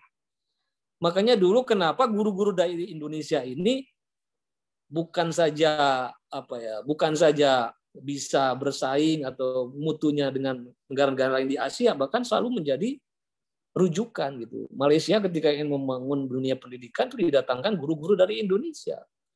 Gitu, karena memang mutu keguruan kita itu luar biasa. Entah bagaimana, hanya karena untuk sejarah kertas ijazah, legacy dan tradisi sekolah guru yang baik ini tiba-tiba dilucuti gitu. Misalnya SPG, PGA gitu langsung dilucuti hanya karena tiba-tiba kita menekankan pada kesarjanaannya gitu. Lebih pada cari kertas ijazah ketimbang mempertahankan mutu lembaga kependidikannya gitu. Ya sebenarnya boleh-boleh saja untuk jadi guru itu harus lulus S1, tapi tetap mestinya warisan luhur, warisan agung, warisan bermutu dari tradisi lembaga pendidikan di Indonesia itu mestinya jangan dibuang gitu loh. Nah itu kita ini seringkali karena tidak menghargai apa yang kita punya, akibatnya hal-hal yang bagus itu kita buang. Nah ketika kita tidak menghargai yang kita punya, kita mencoba meniru bangsa lain. Nah itu asal konformis, asal copy paste, asal ambil yang diambil seringkali aspek-aspek luarnya, tapi dimensi sistem logika, nah, itunya tidak ambil. Akibatnya kayak mengejar layang-layang putus itu. Saya kira itu ya. Jadi pertanyaannya pendek, tapi jawabannya bisa sangat panjang. Tapi sekali lagi itu berarti bottom line-nya ya pendidikan karakter itu sesuatu yang masalah di kita. Karakter utamanya membangun kepribadian, membangun kepercayaan diri, kemandirian itu menjadi sangat penting. Terima kasih. Ya baik. Terima kasih Pak Yudi. Ya, sangat lengkap sekali ya tentang penjelasan trikon tadi oleh Pak Yudi. Mudah-mudahan semakin jelas bagi kita semua. Baik, Bapak Ibu sekalian, mohon izin Pak Yudi, ada dua pertanyaan di kolom komentar. Saya izin bacakan kedua pertanyaan tersebut. Yang pertama dari Virginia, Terang, Papua. Ya, menurut Pak Yudi Latif, Indonesia itu sudah sampai pada tujuan pendidikan itu sendiri, atau kalaupun belum, kita berada di posisi mana? Yaitu pertanyaan pertama dari Virginia di kolom chat. Kemudian di kolom chat ada pertanyaan juga dari Pak Ahiruddin. Ya. Bagaimana metode pembelajaran yang bisa kita terapkan kepada siswa atau mahasiswa untuk bisa mengharmonisasikan gerak bersama antara penguatan nilai karakter dengan perkembangan teknologi agar bisa berjalan seiring saling menguatkan. Ya, demikian. Oke. Pertanyaan yang pertama tadi lupa saya namanya tidak tercatat tentang apakah kita sudah sampai tujuan pendidikan. Iya. Nah, kalau pertanyaannya apakah sampai tujuan pendidikan, kita tidak akan pernah sampai di tujuan pendidikan karena tujuan pendidikan itu sesuatu yang sangat ideal dan setiap zaman memiliki problem tantangannya masing-masing. Paling-paling ya kalau sampai tujuan pendidikan kita selesai sebagai manusia gitu. Jadi manusia itu ada justru karena selalu ada tantangan yang belum selesai gitu. Jadi sebenarnya kita tidak usah terlalu sedih juga kalau kita masih banyak masalah. Negara kayak Amerika pun sekarang kita pikir selalu jadi rujukan kita, tiba-tiba punya masalahnya sendiri gitu. Jadi tiap zaman itu punya masalahnya sendiri-sendiri. Yang cuma kan kita itu harus mendekati titik ideal itu gitu. Harus mendekati titik ideal itu, aproksimasi namanya. Jadi misalnya Pancasila itu kan ideal sekali itu. Dan tidak ada manusia yang bisa Pancasila sepenuhnya itu. Paripurna nggak akan. Tapi kalau bisa ya agak mendekati lah. Nah, apakah kita sekarang sudah mendekati tujuan ideal pendidikan? Nah, mohon maaf saya harus mengatakan kalau yang tujuan pendidikan tadi itu adalah bagaimana proses belajar jadi manusia seutuhnya dengan belajar dari kehidupan panjang hidup, itu kok rasa-rasanya kita kok makin menjauh dari cita-cita itu gitu.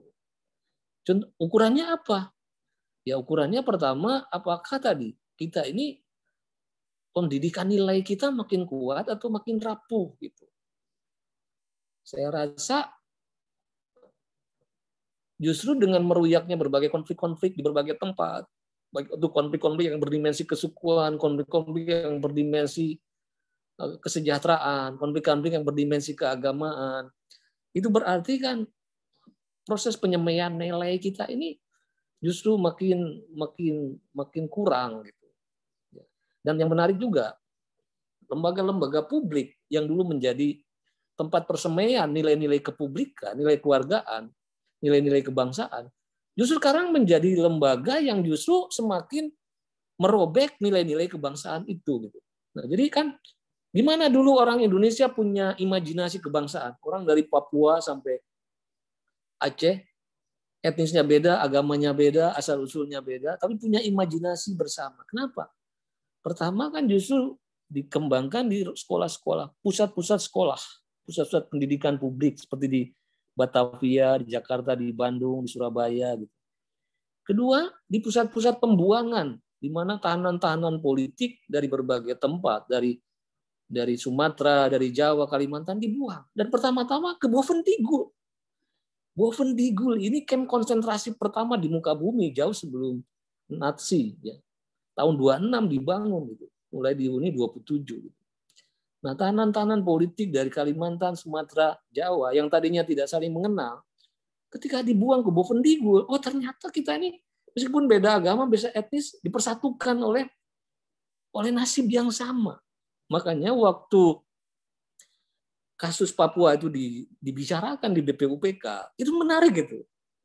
Apakah Papua disertakan nggak dengan kemerdekaan Indonesia? Itu banyak versi, banyak perdebatan.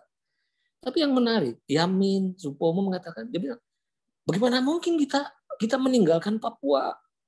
Karena Papua itu kan tanah spiritual revolusi Indonesia. Gara-gara Bovendigul itulah para pejuang merasakan proyek bersama, proyek kemerdekaan bersama. Dan nanti alumni Digul, ini namanya Digulis, itu ketika nanti Jepang masuk, Belanda cabut, itu kan bertebaran di muka bumi, ada yang ke Australia dan macam-macam. Nanti ketika kita mau revolusi, itu alumni Digul itulah nanti yang mempersuasi pemerintahan Australia, pemerintahan Cina, dan lain-lain di dunia ini. Yang ingin saya katakan, dulu tempat-tempat sekolah-sekolah publik, tempat-tempat di mana orang yang berbeda saling berjumpa, itu menyemai nilai.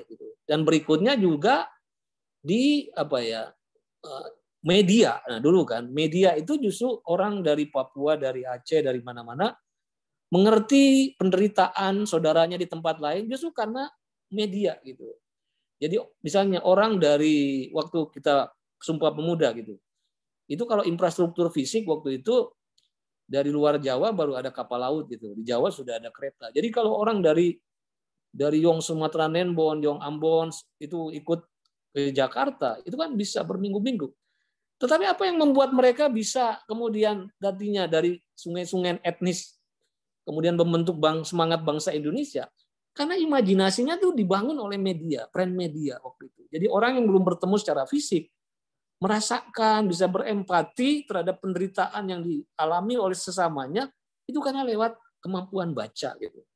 Nah, saudara, saat ini tadi justru institusi-institusi publik ini kok tidak menjadi wahana pembentukan nilai-nilai keluargaan, nilai-nilai kebersamaan. Malah kemudian sekolah-sekolah publik pelan-pelan menjadi sarana saling mengucilkan satu sama lain. Itu artinya kita makin menjauh dari cita-cita ideal pendidikan nilai di dalam dunia pendidikan. Kemudian kalau diukur dari kemampuan ilmu pengetahuan dan teknologi, juga kita tahu sekarang tadi minat baca Indonesia itu rendah sekali. Sekarang jumlah hasil-hasil karya saintifik, bahkan karya ilmiah Indonesia juga bahkan di bawah Malaysia gitu, di bawah Singapura yang jumlahnya kecil sekali dibanding Indonesia. Jadi dari berbagai ukuran, gerak maju pendidikan kita jauh gitu. Nah inilah saya kira padahal tidak ada kemajuan tanpa dimulai dari kaki-kaki pendidikan yang baik. Itu yang pertama ya. Kedua, apa ini? Metode pembelajaran ya. Nah ini kalau saya ini saya mau nih share screen ya, saya share screen ya. Biar kelihatan saya serius ini ya. Oh iya, iya silakan Pak. Saya share screen ya, karena di ini, nih. Nah, saya ingin nggak usah itu. Nah ini, bagaimana sih kita tadi memadukan antara pendidikan nilai dan pendidikan ilmu teknologi. Pertama dari segi prinsipal ya, sebenarnya kan Pancasila itu memberi kita semacam paradigma juga, paradigma pendidikan. Jadi Pancasila ini kan sebenarnya dasar simplisitas dari kompleksitas tata nilai di bidang apapun. Makanya dia bersifat universal. Maksudnya apa sih? Jadi gini, Indonesia ini kan beragam dari berbagai hal. Tapi kalau kita berhenti dari, Indonesia beragam dari berbagai hal. Artinya setiap orang Indonesia di benaknya itu harus punya imajinasi terhadap yang berbeda. Ingat loh, bahwa Indonesia itu beragam. Jadi jangan segala sesuatu hanya dilihat dari sudut pandang identitasnya. Gitu. Kita harus menghargai keragaman itu. Gitu. Jadi jangan mengukur Papua dari imajinasi, dari kepentinganmu. Gitu. Tapi tempatkanlah dirimu dalam sepatu orang Papua. Dan hargailah orang Papua dengan segala harkat penuhnya sebagai manusia. Hargai identitasnya, hargai budayanya. Jadi kita harus mempunyai kemampuan yang lebar, dan di mindset kita harus mulai dibiasakan menghargai yang berbeda. Jadi misalnya, dulu waktu kita di sekolah, selalu diajarkan nyanyian berbagai lagu-lagu daerah. Gitu ya. Nah, misalnya orang Aceh bisa menyanyikan lagu, Hey Yamko Rambe Yamko. Gitu. Sehingga meskipun orang Aceh belum pernah menginjakan kakinya di Papua, tapi paling sedikit di benaknya itu, di otak belakangnya itu ada ingatan tentang Papua. Begitu misalnya orang Papua diajarkan lagu bunga jumpo maka di Aceh gitu. Meskipun mungkin jarang sekali orang Papua yang pernah ke Aceh, paling sedikit punya ingatan, punya bayangan tentang Aceh lewat lagu-lagu itu. Jadi dulu kita mengajarkan cara menghargai yang berbeda itu dengan nyanyian gitu, dengan tarian. Dengan begitu kita di mindset kita punya imajinasi tentang yang berbeda itu. Nah, sekarang kan nyanyian-nyanyian itu juga nyanyian-nyanyian hasanah, wawasan nyanyian daerah itu juga kita mulai berkurang. Itu pertama. Tapi kedua, kita jangan berhenti pada perbedaan saja. Kalau kita berhenti pada perbedaan, ya sebenarnya kan pertama dasar kemanusiaan kita kan sama. Kita tuh apapun orangnya kan sama-sama manusia. Kalau kita lihat dari pohon DNA, semua manusia apapun warna kulitnya, asal usulnya bertemu pada induk yang sama. Gitu. Nah, kita ini beda warna kulit kan karena pengaruh lingkungan saja. Jadi kan tongkrongan manusia itu dipengaruhi genetik dan fenotip oleh gen dan faktor lingkungan kan. Gitu. Jadi contohnya lah, misalnya orang Papua secara ras kan dengan kebanyakan orang Maluku sama rasnya, yaitu rasnya Papua Melanesoid. Gitu kan. Tapi kan orang-orang kayak di Maluku, bahkan ya ras Papua ini kan bukan hanya di Papua Maluku. Keturunan-keturunan dan genetik Papua itu juga ada di Sulawesi, orang Pedoid, di Kalimantan, Negrito, dan orang di Sumatera kayak Kubu dan Kubu gitu. Tapi kenapa warna kulitnya beda? Ya karena faktor lingkungan. Faktor lingkungan. Lingkungan alam dan lain-lain. Nanti kalau menjelaskannya bisa panjang. Artinya, di balik keragaman manusia itu, manusia kan tetap pada dasarnya punya akar kemanusiaan yang sama. Kedua, kalau kita berhenti pada perbedaan, apa gunanya kita membentuk satu negara, satu bangsa yang sama? Kalau kita ingin membentuk satu politik bersama, negara bersama, itu berarti kan harus mencari titik-titik persatuan. Jadi pendidikan harus bisa, pertama mengajarkan orang respek yang berbeda, tapi saat yang sama, pendidikan juga harus mengajarkan kita harus bisa sebisa mungkin mencari titik-titik persamaan. Itulah yang disebut dengan Bhinneka Tunggal Ika. Bahwa di satu sisi kita biasa menghargai perbedaan, tapi di sisi lain kita juga bisa melihat titik-titik persamaan. Jadi misalnya, kalau kita bisa, jadi kalau kita lihat pohon, tadi kembali ke analog pohon, yang mendua, mentiga, mengempat itu kan cabang dan rantingnya. Sedangkan batang dan akar tunjangnya kan satu gitu. Jadi yang beragam itu pada cabang dan ranting, tapi batang pohon dan akar tunjangnya itu sama. Jadi kalau manusia bisa menyibakkan ranting dan cabang yang beragam itu dan memeluk batang pohon dan kemudian melihat pucuk dan kemudian akar, kita ini ada titik-titik yang menyatukan kita. Itu. Ya, nah titik-titik menyatukan kita itu yang disebut dengan Pancasila nilainya itu. Ya, nilainya itu adalah Pancasila, nilai-nilai ketuhanan, nilai kemanusiaan, nilai-nilai persatuan, nilai-nilai permusyawaratan, nilai-nilai keadilan. Itu dasar simplisitas dari kompleksitas. Maksudnya gini, mozaik warna itu kan nggak bertepi kemungkinannya. Warna-warni luar biasa. Tapi di balik keragaman warna, selalu bisa kita temukan warna dasarnya. Warna dasarnya itu hitam, putih, merah, kuning, biru gitu kan. Itu warna dasar. Atau misalnya cita rasa makanan itu nggak bertepi kemungkinannya. Soto aja 60 varian soto. Tapi dengan segala jenis rasa bisa ditemukan rasa dasar. Rasa dasarnya 5 juga. Apa itu? Asin, manis, asam, manis, asin, asam, gurih gitu ya.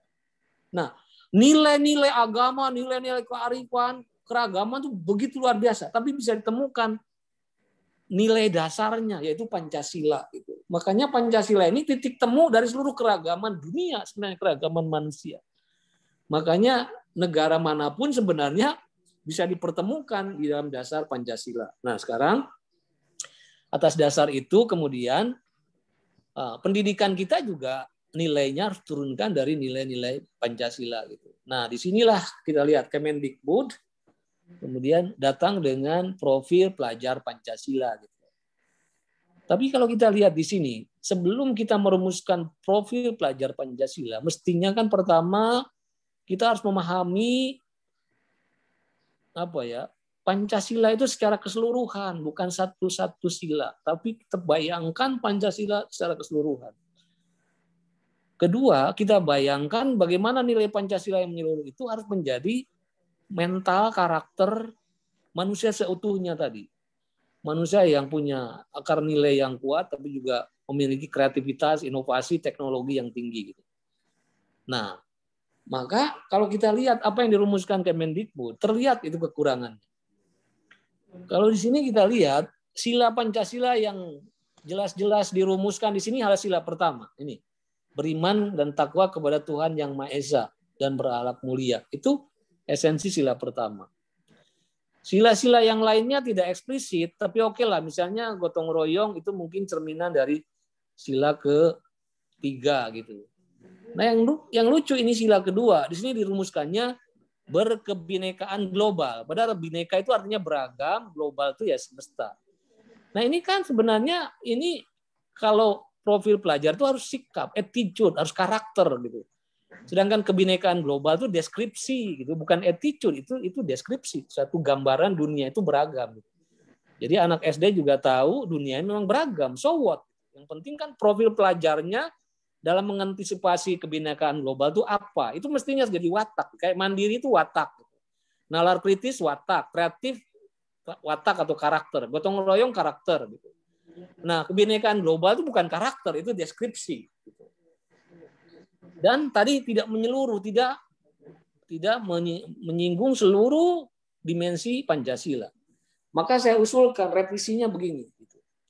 Revisi ini menyatukan tadi hakikat kemanusiaan seutuhnya yang terkristalisasi dalam nilai-nilai Pancasila. Pertama, profil pelajar Pancasila itu adalah pelajar yang berketuhanan dengan semangat akhlak mulia. Berketuhanan. Ya Pancasila itu kan seluruh silanya itu kata sifat. Ketuhanan, kemanusiaan, persatuan, kerakyatan, keadilan itu kata sifat. Jadi soal Tuhannya apa, itu urusan agama masing-masing.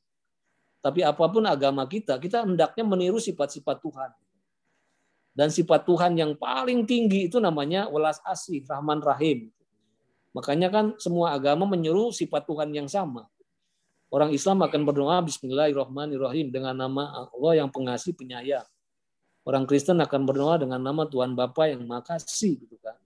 Orang Hindu akan berdoa Om Shanti Shanti Om, damai kasih sayang. Orang Buddha akan berdoa semoga semua makhluk bahagia. Intinya adalah kasih, gitu. Nah, berketuhanan yang welas asih itu dicerminkan di dalam karakter mulia, akhlak mulia. Jadi kalau manusia setara di hadapan Tuhan dan kemanusiaan, mestinya kita jangan berlagu seperti Tuhan yang mendiskriminasikan yang lain. Jadi akhlak kita itu harus benar. Masa kalau kita setara di hadapan Tuhan, kita membeda-bedakan manusia. Jadi akhlak kita ini harus sesuai dengan semangat ketuhanan. Kedua, nah ini kita ini harus mencinta tanah air, ini semangat sila ketiga, tapi saat yang sama harus bisa bekerja sama menjalin persaudaraan global tadi itu. Ini perpaduan sila ketiga dan sila kedua. Yang kata Bung Karno, kita ingin membangun bangsa, tapi bukan kebangsaan yang eksklusif tertutup, tapi kebangsaan yang menghargai persaudaraan dunia. Ini perpaduan dari kita ini membangun bangsa, tapi jangan uber ale gitu, jangan melihat kita ini eksklusif dan menyerang-nyerang gitu. Kita ingin menjalin persaudaraan dengan bangsa lain. Yang berikutnya mandiri, tapi bukan sendirian tadi. Mandiri, tapi dengan kemampuan membentuk kolaborasi kerjasama dengan semangat gotong royong. Jangan menang-menangan hanya untuk kepentingan diri sendiri, golongan sendiri, tapi kita siap bergotong royong demi kebahagiaan, kemaslahatan hidup bersama. Jadi itu harus diajarkan di peserta didik. Dia harus mandiri, tapi mandirinya tuh jangan ke egosentrisme. Mandiri, tapi siap berkolaborasi, berjejaring, membangun kebersamaan. Nah berikutnya, kalau pelajar itu harus bernalar kritis kreatif, ini sebagai basis dari sains, teknologi, ya, inovasi, tapi bernalar kritis dengan semangat deliberatif, dengan permusyawaratan, bukan asal menang-menangan, memaksakan pandangan sendiri, memaksakan keyakinan sendiri, memaksakan pilihan sendiri. Kita harus terbuka terhadap pendapat dari siapapun, lalu mengambil yang terbaik. Itu artinya hikmat itu. Kita siap mendengar perkataan dari siapapun, lalu mengambil yang terbaik. Tidak a priori menolak. Ya, itu yang namanya musyawarah. Dan yang terakhir namanya pelajar itu ujungnya namanya sekolah, kuliah itu kompeten, berkapasitas. Tapi dengan kompetensi itu tadi sekali lagi jangan hanya untuk memperkaya diri sendirian, golongan sendiri doang, tapi untuk semangat pelayanan dan keadilan. Melayani di sini bukan hanya dalam arti kayak pelayanan publik gitu. Setiap orang kalau mengembangkan potensi dirinya sampai batas maksimum sehingga dia menjadi olahragawan yang berkompeten, ilmuwan yang berkompeten, politisi yang berkompeten. Nah itu meskipun tadinya itu hanya minat datang dari sebagai pribadi, tapi kalau kita mencapai kompetensi yang tinggi, itu sebenarnya kita itu bisa melayani kepentingan bangsa. Kayak atlet bulu tangkis gitu, kalau kompetensinya mencapai batas maksimum, begitu dia menerima medali di Olimpiade, itu seluruh bangsa terlayani oleh prestasinya gitu. Jadi kemampuan kita itu sebagai pelayanan dan keadilan, ya. Bukan hanya untuk diri sendiri, golongan sendiri, agama sendiri, tapi untuk seluruh rakyat Indonesia. Nah, ini prinsipnya ini. Jadi pendidikan ini tadi, pendidikan ini secara prinsipnya harus sesuai dengan nilai-nilai Pancasila. Nah, bagaimana metodenya? Ya, metodenya itu bagaimana tadi itu harus disesuaikan dengan tahap-tahap perkembangan dan situasi kemasyarakatan. Jadi tidak ada salahnya kita ada teknologi Jadi setiap teknologi itu kan selalu ada aspek positif dan negatif. Dan oleh karena itu sebenarnya juga kita jangan selalu punya pikiran bahwa anak-anak milenial ini misalnya anak-anak milenial itu misalnya seolah-olah ya ini rasa kebangsaannya buruk atau kemudian tidak punya kapasitas untuk cinta tanah air, tidak gitu. Sebenarnya dengan teknologi yang mereka bisa akses itu sebenarnya anak-anak milenial bisa dengan kreativitasnya itu mewujudkan, mengekspresikan kebanggaan cinta tanah airnya gitu.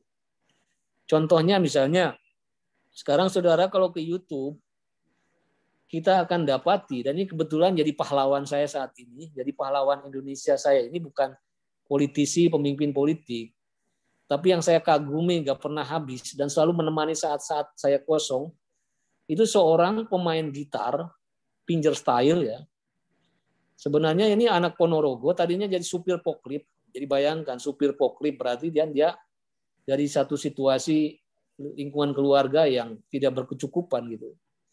Tapi karena dia punya passion main gitar dan di samping dia mengundi nasib sebagai pekerja kasar, sebagai supir poklip, dia tetap berlatih intens lewat autodidak belajar gitar. Sampai dia menjadi master fingerstyle yang luar biasa. Namanya tuh Alip Ba Ta nanti. Nanti lihat di YouTube, Alibata. Sekarang ini menjadi buah bibir dunia karena dianggap dia ini pemain gitar fingerstyle terbaik di muka bumi. Nah, tadinya dia sebenarnya bermain gitar hanya untuk suka-suka sendiri aja, tapi begitu ada teknologi YouTube, dia coba bereksperimen mengupload permainan gitar dia itu ke YouTube gitu. Tiba-tiba begitu dia upload permainan gitar, dia mengcover lagu Queen seperti Bohemian Rhapsody gitu. Lagu Black and White-nya Michael Jackson dan lain-lain itu diupload. Ternyata banyak orang suka. Bermula mungkin penonton Indonesia, tapi lama-lama kan ini badai sosmed ini mendunia gitu. Apalagi pengguna sosmed Indonesia, pengguna YouTube Indonesia kan tinggi. Jadi dengan cepat melanda dunia. Sekarang ini dia pengikutnya sudah lebih dari 4 juta orang dan dibincangkan tiap hari oleh berbagai ahli-ahli musisi dunia. Dan gara-gara dia ini sekarang banyak orang di dunia termasuk seniman, YouTuber belajar bahasa Indonesia. Jadi istilah mana kopi gitu. Mantap itu jadi bahasa global gitu. Lihat itu. Mantap, kopi mana kopi itu jadi bahasa global gitu. Sampai ketika kita kemarin ada musibah ya, seperti misalnya ada bencana di beberapa titik, itu YouTuber dunia itu save Alibata, selamatkan Alibata, selamatkan Indonesia, dan bendera Indonesia berkibar di mana-mana. Dan gilanya si Alibata ini dengan kemampuan autodidak ya sebagai supir forklift juga ternyata punya rasa keindonesiaan dan rasa kebangsaan yang sangat tinggi. Jadi misalnya ketika menjelang Lebaran dia keluarkan lagu versi Lebaran yang karya Ismail Marzuki itu yang selamat para pemimpin rakyatnya makmur terjamin itu kan. Dan ketika waktu Natalan dia keluarkan lagu-lagu Christmas gitu. Dan segala saja dia melihat jadi champion dari toleransi dunia gitu. Nah, jadi maksud saya ini saya katakan dengan teknologi-teknologi baru itu sebenarnya anak-anak milenial punya wahana untuk membanggakan kreativitasnya. Tinggal pendidikan itu menstimulasi saja. Jadi misalnya gini, kalau kita pergi ke Jerman, di situ ada buku saku, misalnya 101 alasan mencintai Jerman. Nah, saya kepada peserta didik anak milenial ini untuk menumbuhkan kreativitas sekaligus cinta tanah air, coba saya bilang, coba kalian abadikan dengan sosmed, bikin yel-yel, film-film pendek, yang bercerita tentang 101 alasan mencintai Indonesia. Jadi misalnya orang Papua akan bikin film dengan konten-konten apa yang membuat mereka merasa bangga sebagai Papua. Dan ternyata anak-anak ini luar biasa. Begitu mereka melahirkan karya kreatif ini, kemudian kita pamerkan gitu di kampus gitu. Dan kemudian kita seminarkan, kita workshopkan. Kenapa kamu milih ini? Kenapa kamu milih ini? Bagaimana kamu bisa menemukan ini? Bagaimana kisahnya? Itu ternyata menjadi alat pembelajaran Pancasila lewat olah kreatif yang luar biasa, inspiratif gitu ya. Itu saya sangat panjang menjelaskan ini, tapi intinya bahwa teknologi ini kalau dengan tadi wawasan nilai, wawasan visi pendidikan yang bagus, justru semakin bisa menjadi alat-alat untuk pembelajaran yang lebih maju gitu. Jadi pertama kita harus percaya pada anak-anak itu sebenarnya tadi punya moral sense. Tapi dengan teaching yang benar, pengajaran yang benar, dan kita jadikan wahana teknologi yang ada itu sebagai sarana mereka untuk mengartikulasikan pikirannya dengan olah kreatif, maka sebenarnya kita punya harapan ya bahwa majunya teknologi bisa menjadi alat kita untuk semakin memajukan pendidikan, bukan sebaliknya. Saya kira itu, terima kasih. Ya, baik. Baik, terima kasih Pak Yudi. Saya kira lengkap sekali penjelasan oleh pemateri kita dari kedua pertanyaan yang disampaikan. Baik, Bapak Ibu sekalian peserta, karena kita dibatasi oleh waktu, sekarang waktu Indonesia Timur tepat jam 5.43. Ya, baik Bapak Ibu sekalian, izinkan saya untuk menyimpulkan materi kita pada hari ini. Sebenarnya sulit sekali untuk menyimpulkan karena hampir semua syarat dengan konten dan makna. Ya, saya dapat menyimpulkan bahwa keterkaitan pendidikan dan kebudayaan semakin menemukan relevansinya, bahwa budaya merupakan faktor penentu keberhasilan atau determinan faktor maju atau mundurnya sebuah peradaban bangsa. Kemudian pendidikan nasional sudah seharusnya tetap berakar kuat pada bangsanya sendiri, yakni pendidikan yang tidak meninggalkan akar-akar sejarah dan kebudayaan bangsa Indonesia. Kemudian pendidikan sebagai proses belajar menjadikan manusia seutuhnya untuk dipelajari dan dikembangkan dalam hidup. Dan jantung pendidikan adalah budi pekerti. Pendidikan budi pekerti itu pendidikan berkebudayaan yang mengintegrasikan daya pikir, rasa, karsa, pikiran, perasaan, dan kemauan melahirkan daya. Dan pelajar Pancasila, ini tadi yang disampaikan oleh Pak Yudi Latif di sesi pertanyaan, bahwa pelajar Pancasila itu adalah pelajar yang berketuhanan, ya, cinta tanah air, mandiri dengan semangat gotong royong, bernalar kreatif, dan berkompeten dengan semangat pelayanan dan keadilan.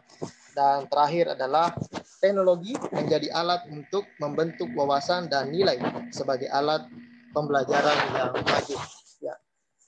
Baik, Bapak Ibu sekalian, demikianlah materi yang disampaikan oleh pemateri kita yang sangat luar biasa pada sore hari ini. Karena kita dibatasi oleh waktu, sebenarnya ya banyak sekali hal-hal yang bisa kita gali dari beliau.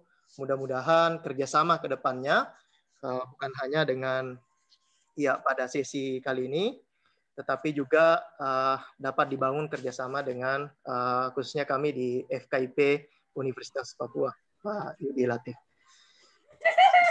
Terima kasih kepada Pak Yudi atas kesempatannya berbagi dengan kami. Ya,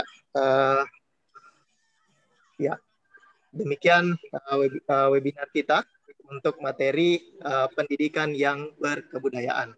Baik. Pak Irfan, saya izin Pak Yudi atau Pak Yasin tadi tentang bukunya Pak Yudi, bagaimana kita bisa dapat itu? Ya, betul. Itu hal yang nanti bisa kita koordinasikan, akan kita kirim ya Pak ya, melalui. Terima kasih. Ya, nanti tenang aja, pasti kita fasilitasi. Terima kasih Pak Yasin. Sukses, salam sehat. Terima kasih Pak Dekan, sehat semua ya, semoga. Sehat Pak Yudi. Kapan-kapan Insya Allah kita tatap muka di sana. Saya juga udah ingin sekaligus ke sana itu pulau apa? Raja Ampat. Boleh Pak Yudi, Pak Yasin, kita bisa ketemu di Raja Ampat, ngopi-ngopi di sana. Mantap. Pasti. Oke. Selamat sore, selamat siang semua. Tuhan berkati. Ya, baik Bapak Ibu sekalian, masih ada sesi berikutnya. Mohon kepada peserta tidak beranjak dari ruang virtual ini. Ini kebetulan agenda yang kedua, yaitu sosialisasi program Terang Papua. Ini menarik sekali, terutama bagi teman-teman mahasiswa FKIP Unpa. Jadi Yayasan Indonesia Sejahtera Barokah ini berpusat di Surabaya, Jawa Timur. Fokusnya pada peningkatan kualitas pendidikan dan pemberdayaan masyarakat. Salah satu program pendidikan di Manokwari, Papua Barat, yaitu Terang Papua. Yaitu salah satu programnya mengadakan bimbingan belajar gratis untuk sekolah-sekolah di Manokwari. Nah, pada sesi yang kedua ini kita akan mendengarkan dari tim YISB ya untuk mensosialisasikan program Terang Papua. Ya, kepada tim YISB dengan hormat disilahkan. Selamat siang teman-teman semua. Kita ini waktunya seperti kalau film itu Avengers, ya. Jadi Avengers itu asik filmnya. Jadi mereka cari-cari orang-orang hebat untuk melindungi bumi. Nah, sekarang ceritanya kita ini sudah mendengar panggilan untuk pendidikan yang berkebudayaan, tetapi sekarang pertanyaannya bagaimana untuk Papua? Nah, sebetulnya kami Terang Surabaya ini sudah 1 tahun ini belajar menyelami kondisi Papua. Kami ada beberapa sekolah dan juga ada komunitas belajar Kami ini program bimbingan belajar, bimbel. 1 minggu itu 3 kali. Saya ulangi, 1 minggu itu 3 kali kita jalankan secara konsisten. Jadi tidak pernah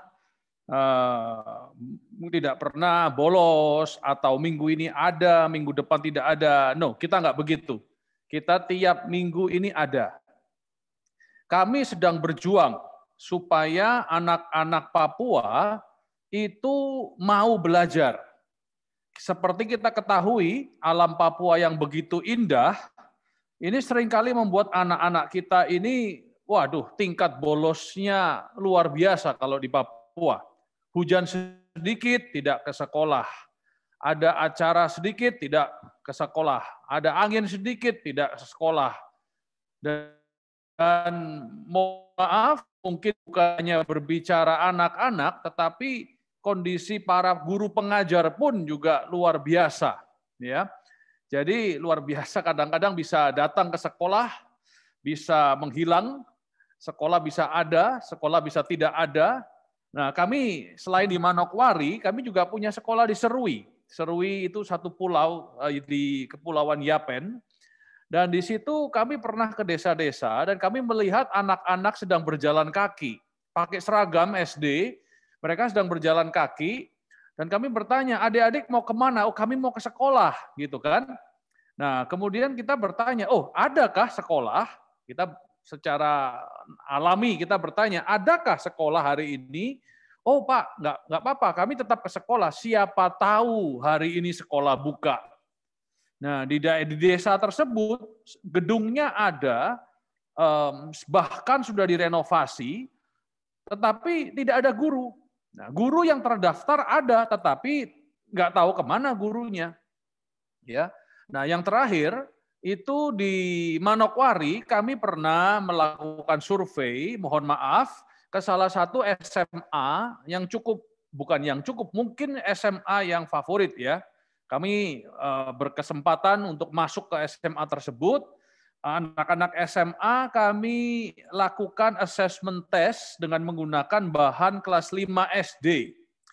Nah, sayangnya lebih dari separuh daripada teman-teman SMA tersebut tidak bisa lulus dalam menjawab bahan matematika kelas 5 SD. Ya, jadi itu kenyataannya. Jadi teman-teman, kita ini sebuah yayasan, kita ini merumuskan satu program namanya Terang Papua. Bimbel kita lakukan 3 kali seminggu. Ya. Kemudian kami memberdayakan guru-guru yang ada di sekolah-sekolah tersebut. Jadi setiap sekolah kan ada gurunya. Nah, gurunya ini yang kami latih, gurunya ini yang kami istilahnya dukung supaya menjadi guru yang lebih baik, ya. Tetapi selain daripada guru-guru, kami juga ada mengumpulkan banyak sekali relawan-relawan maupun koordinator-koordinator di berbagai komunitas untuk mengajar anak-anak 3 kali seminggu, tidak pernah bolos, ya. Nah, jadi kita lakukan ini secara konsisten.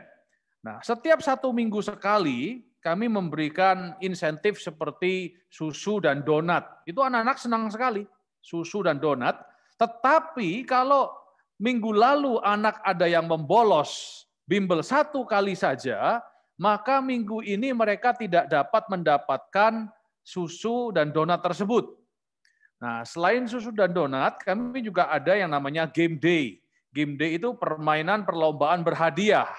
Tetapi sama juga, kalau pernah membolos, maka anak tersebut tidak boleh ikut game day. Nah, kalau di Surabaya, kita seringkali mengadakan outing. Outing itu kami ajak anak-anak jalan-jalan. Nah, kami kalau bermain-main outing, itu kami membawa 1.400 anak, 1.500 anak, karena kami di Surabaya, itu dulu murid kami ada 10.000. Jadi dari 10.000 itu ada 1.000, 1.500 kami ajak bersama-sama ini untuk bermain-main. Ya, dan ini kita lakukan setiap 2 bulan sekali. Jadi teman-teman, kita ini yayasan, kita memberikan semua fasilitas tersebut, itu kami lakukan untuk memicu anak-anak supaya mereka mau belajar. Dan supaya ketika mereka belajar, mereka bisa belajar dengan konsisten. Hasilnya apa? Hasilnya sangat banyak. Sekolah-sekolah yang kami bantu itu mengalami perubahan yang drastis. Sekolahan yang hampir mati, tidak ada muridnya. Setelah bekerja sama dengan Terang Surabaya, sekolah-sekolah tersebut tahun depan banyak yang mengalami rekor dalam penerimaan siswa baru.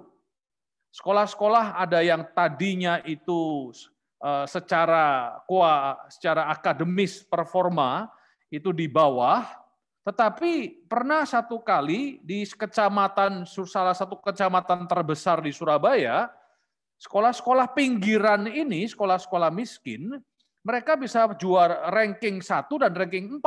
Sampai-sampai Bu Risma menuliskan surat. Karena Bu Risma sangat menghargai, kok bisa sekolah yang miskin, yang ada di pinggiran, bisa mengalahkan sekolah-sekolah negeri. Ya, jadi seperti itu.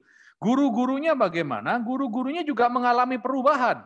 Karena apa? Karena guru-guru itu sebetulnya tahu bahwa ada sesuatu yang tidak pas di dunia pendidikan kita.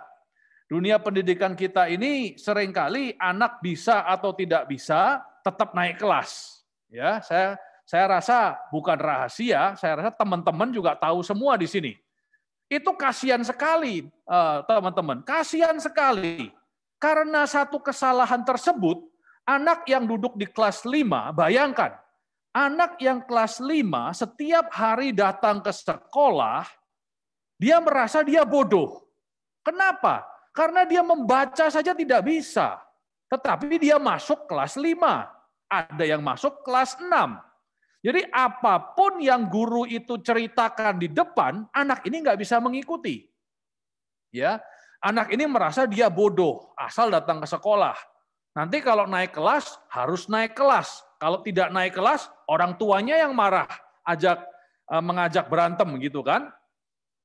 Ini satu kesalahan yang fatal sekali. Tetapi di Terang Papua atau Terang Surabaya, kami tidak seperti itu karena kami masuk di luar jam sekolah. Kami tidak ikut campur dalam urusan sekolah, tetapi kami di luar jam sekolah. Oleh karena itu, kita memiliki kebebasan untuk menyesuaikan kalau anak itu belum bisa baca, ya anak itu belajar baca dulu. Kalau anak itu tingkat matematikanya masih kelas 2, maka dia ikut matematika kelas 2, tidak harus ikut kelas 5. Ya. Nah, ini teman-teman, kalau kita lakukan dengan konsisten, apa yang terjadi? Kira-kira apa yang terjadi? Yang terjadi adalah pertama-tama syok. Pertama-tama kaku. Tetapi perlahan-lahan anak-anak mulai belajar dan dia mulai sedikit demi sedikit bisa. Loh, kok saya bisa? Loh, kok yang tadinya saya tidak mengerti, sekarang saya mengerti?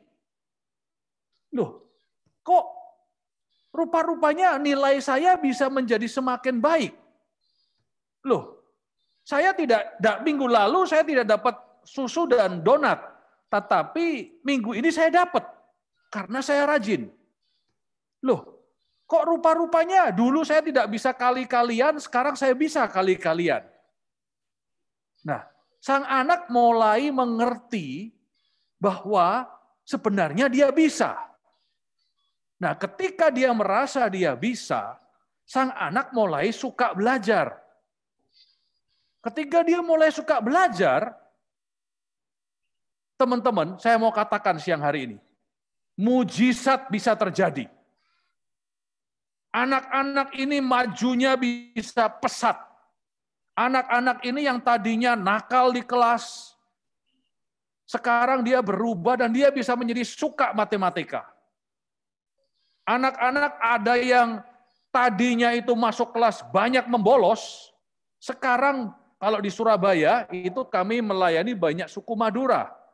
Satu hari ada seorang ibu ini menyeret anaknya ditarik ke sekolah, anaknya sedang menangis. Kenapa anaknya menangis? Dan si ibu ini marah kepada sang guru. Dia katakan, "Bu guru, ini anak saya sekolah di sini, kok jadinya seperti ini? Kenapa? Apa yang terjadi?" Nah, ini sang ibu ingin mengajak anaknya pulang kampung.